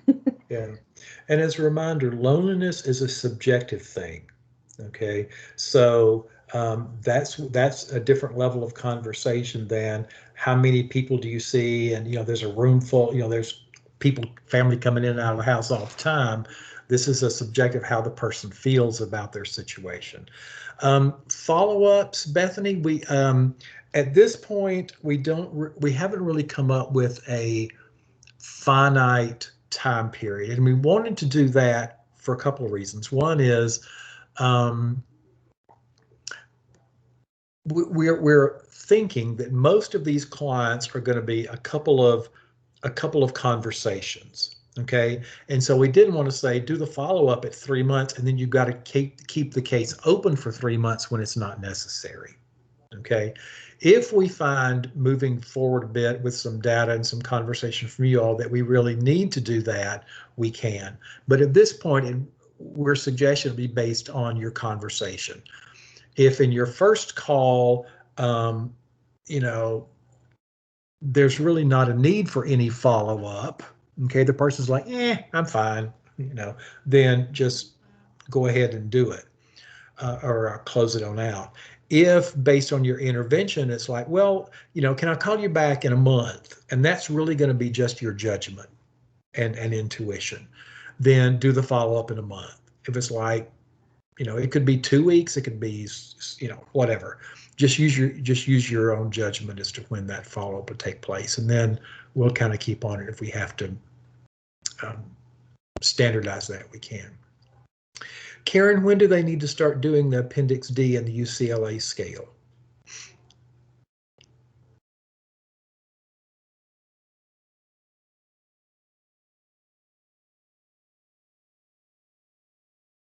Did Karen go away? Where's Karen?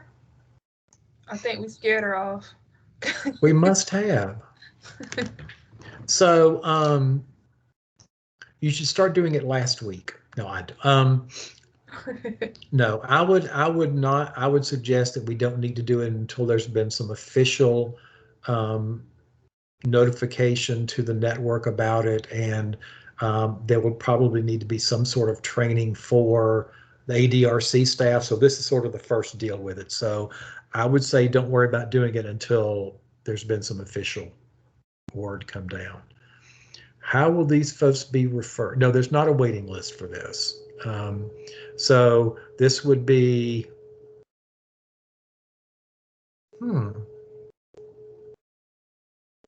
how will they be referred?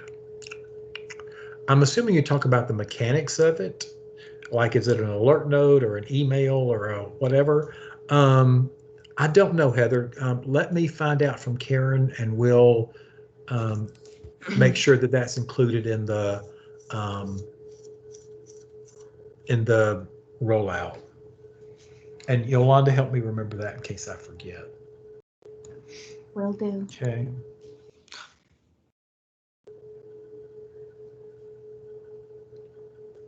And my guess is it would probably be helpful to schedule when Karen's ready to release this for the ADRC. We'll try to set up some sort of WebEx that's not a full training thing, but at least an overview of how this works for both ADRC staff as well as the options counselors and case managers. So we'll most likely go through this again before we're asking you to do it. So this is sort of the preview.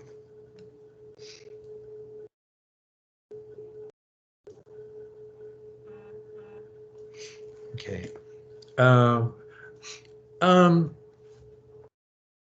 Purchasing a tablet would be an appropriate intervention to reduce loneliness. Theoretically, yes. That would be assistive technology. Now, your AAA would have to have processes in place to, to purchase it. Yes, make sure they can use it and have the bandwidth and the internet and all that kind of stuff. And how are you going to get it back if the client is discharged? Yes. Are we conducting these as needed for existing clients? I would say absolutely. The reason we have this toolkit of assessments is so that if you see the need to do one, you have one. So if you're working with, it could be a client you're already working with, and you think that, this might be a helpful assessment, absolutely go ahead and do it. Karen, there was a question about how case managers would get notified of the assessment. And I told her, the response was, I'm not quite sure. I'm assuming that once this is sent to that the network is notified of this, there'll be some sort of WebEx training for the ADRC staff and the options counselors and case managers about the process. It was for referrals, Tom. Sorry. Huh? It was for referrals. How are the referrals? How are they notified for the referrals? Yes, and then there's also a question about when are we going to start doing this. So, do you want to tackle that one? I will. And I apologize. Some crazy thing is happening with my computer, and I've been trying to type responses in the chat, and it hung up the call, and I don't know what's going on with my computer here. But let me skip back up to Nikki's question on are we doing this on repeat callers? You do not have. It does not have to be done on repeat callers every time they call. If you've done it once in the last 90 days, I would say it is sufficient, and probably nothing is going to change on that in the next 90 days. So we don't have any hard and fast protocols that say it has to be done every 90 days or every 6 months. But if you have a current one, let's go with 6 months because that's what the other assessments are. If you have one within the last 6 months, if Miss Smith calls 27 times within this 6 months, we're not going to do the Lubin scale on her 26 times. It's going to be that first time she calls, and then 6 months later when we redo any other assessments we have on her, we'll redo the Lubin. Karen, it's interesting that you mentioned that. One of the on some of the calls for webinars and stuff for social isolation and loneliness, they mentioned that sometimes if a person calls multiple times, they don't really, sometimes they don't have necessarily a problem. They just want somebody to talk to. So at that point, maybe if somebody is a multiple caller, a repeated caller, maybe you'd want to try to refer them to a telephone reassurance program or something or another, because again, they just want somebody to talk to. Yeah, and that's a very good point, Yolanda. Certainly. So I agree fully with that. Those people who are repeat callers are repeat calling for one of two reasons. One, they're not getting the help they need the first time they call, or two, they're just seeking somebody to talk to. And that would be whether or not they score at risk for isolation. And we're not assessing for loneliness at ADRC, but if the assessment is added into DDS, certainly it would be there to do the loneliness assessment as a tool that is available for use. And if they are lonely, even though they're not isolated, you could certainly refer them to a telephone reassurance type program, or again, a congregate center. Right now, most of those are virtual. Some of them are back in person, but finding them, redirecting their energy to someone else would be a good use of your time. So thank you, Yolanda, for chiming in on that. That you're absolutely correct on that. How will they notify case managers when they do get a referral on somebody who is high risk? Most AAA ADRC staff have a process for making referrals to case managers now, and I would imagine it would stay the same. So we do not have a protocol that says you must send the referral this way or flag it like this way, or however they're currently making referrals to case management. It should be the same protocol. If you see that you're getting some that are getting lost in the shuffle somewhere, and they're like, why didn't you follow up with this person? And you're like, I never saw the referral, or where, then we can develop a protocol. But I don't want this to feel like excessive extra work that we had to develop a whole protocol to make a referral for just this type of assessment type of thing. So it's going to be a standard assessment and referral protocol. It's coming to case management the way it always did, unless you guys tell us here in the next couple of weeks, this is not working, we need something different. Does that sound fair?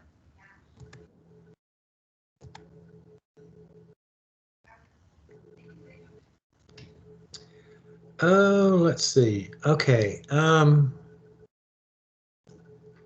So Heather, I need to talk to Kara and Connie at ARC, because ARC is a little different. So let me have that conversation with them, and we'll kind of circle back. And Nikki, yes, you're enrolling them in the case management program, and you'll record it. So you'll make sure they're open to the division, the program, the service provider, all that stuff, and then log it as a case management activity. So yes. Tom, I saw that there was a previous question around providing tablets to individuals. Did you guys tackle that while I was disconnected? Well, we did. We may not have told them correctly, but we told them that would certainly be reasonable intervention as assistive technology. They would just have to make sure that the person has the functional ability to use it, and the internet connection to do it, and their AAA has a process for getting the tablet back at some point. Thank you. That was a reasonable answer, and I did want to add the reminder that every AAA and every Center for Independent Living does have funding under ADRC Cares to help connect people with devices and even data plans to address social isolation. And if there is concern about whether or not the person can use the device or which device is appropriate, we do also have a contract with the Georgia Tech Tools for Life program to do assessments on individuals to make sure we're putting of equipment into people's hands to address isolation and connection right now. And you know, I've actually this never occurred to me, but you know, once a person has a tablet, we probably lose control over what they do with that tablet. And people may have strange, unconventional ways of addressing loneliness and isolation. And that's all I'll say about that. But again, it might be helpful to kind of figure out, you know, if I'm already saying I'm socially isolated and lonely, well, how is this tablet going to help you? You know, who are you going to email or FaceTime with or whatever? Because I'm not, you'd have to really think hard about whether playing, Candy Crush on a tablet or visit certain websites is going to really help with social isolation and loneliness. I have no idea what to do with that, but we'll see what happens. Who do we contact about the Tools for Life program? So the Tools for Life program is out of Georgia Tech. Yolanda, do you have that contact information handy? Sorry, I had to take myself off of mute, but yes, I do. I can put it in the chat. Thank you, Yolanda. Appreciate that. I know Yolanda had been looking at it earlier because we emailed back and forth about it. So thank you. I didn't have it right there in front of me. But again, the Tools for Life, that they do have so unlike the Area Agencies on Aging and the Center for Independent Living, the Tools for Life program is covering the entire state.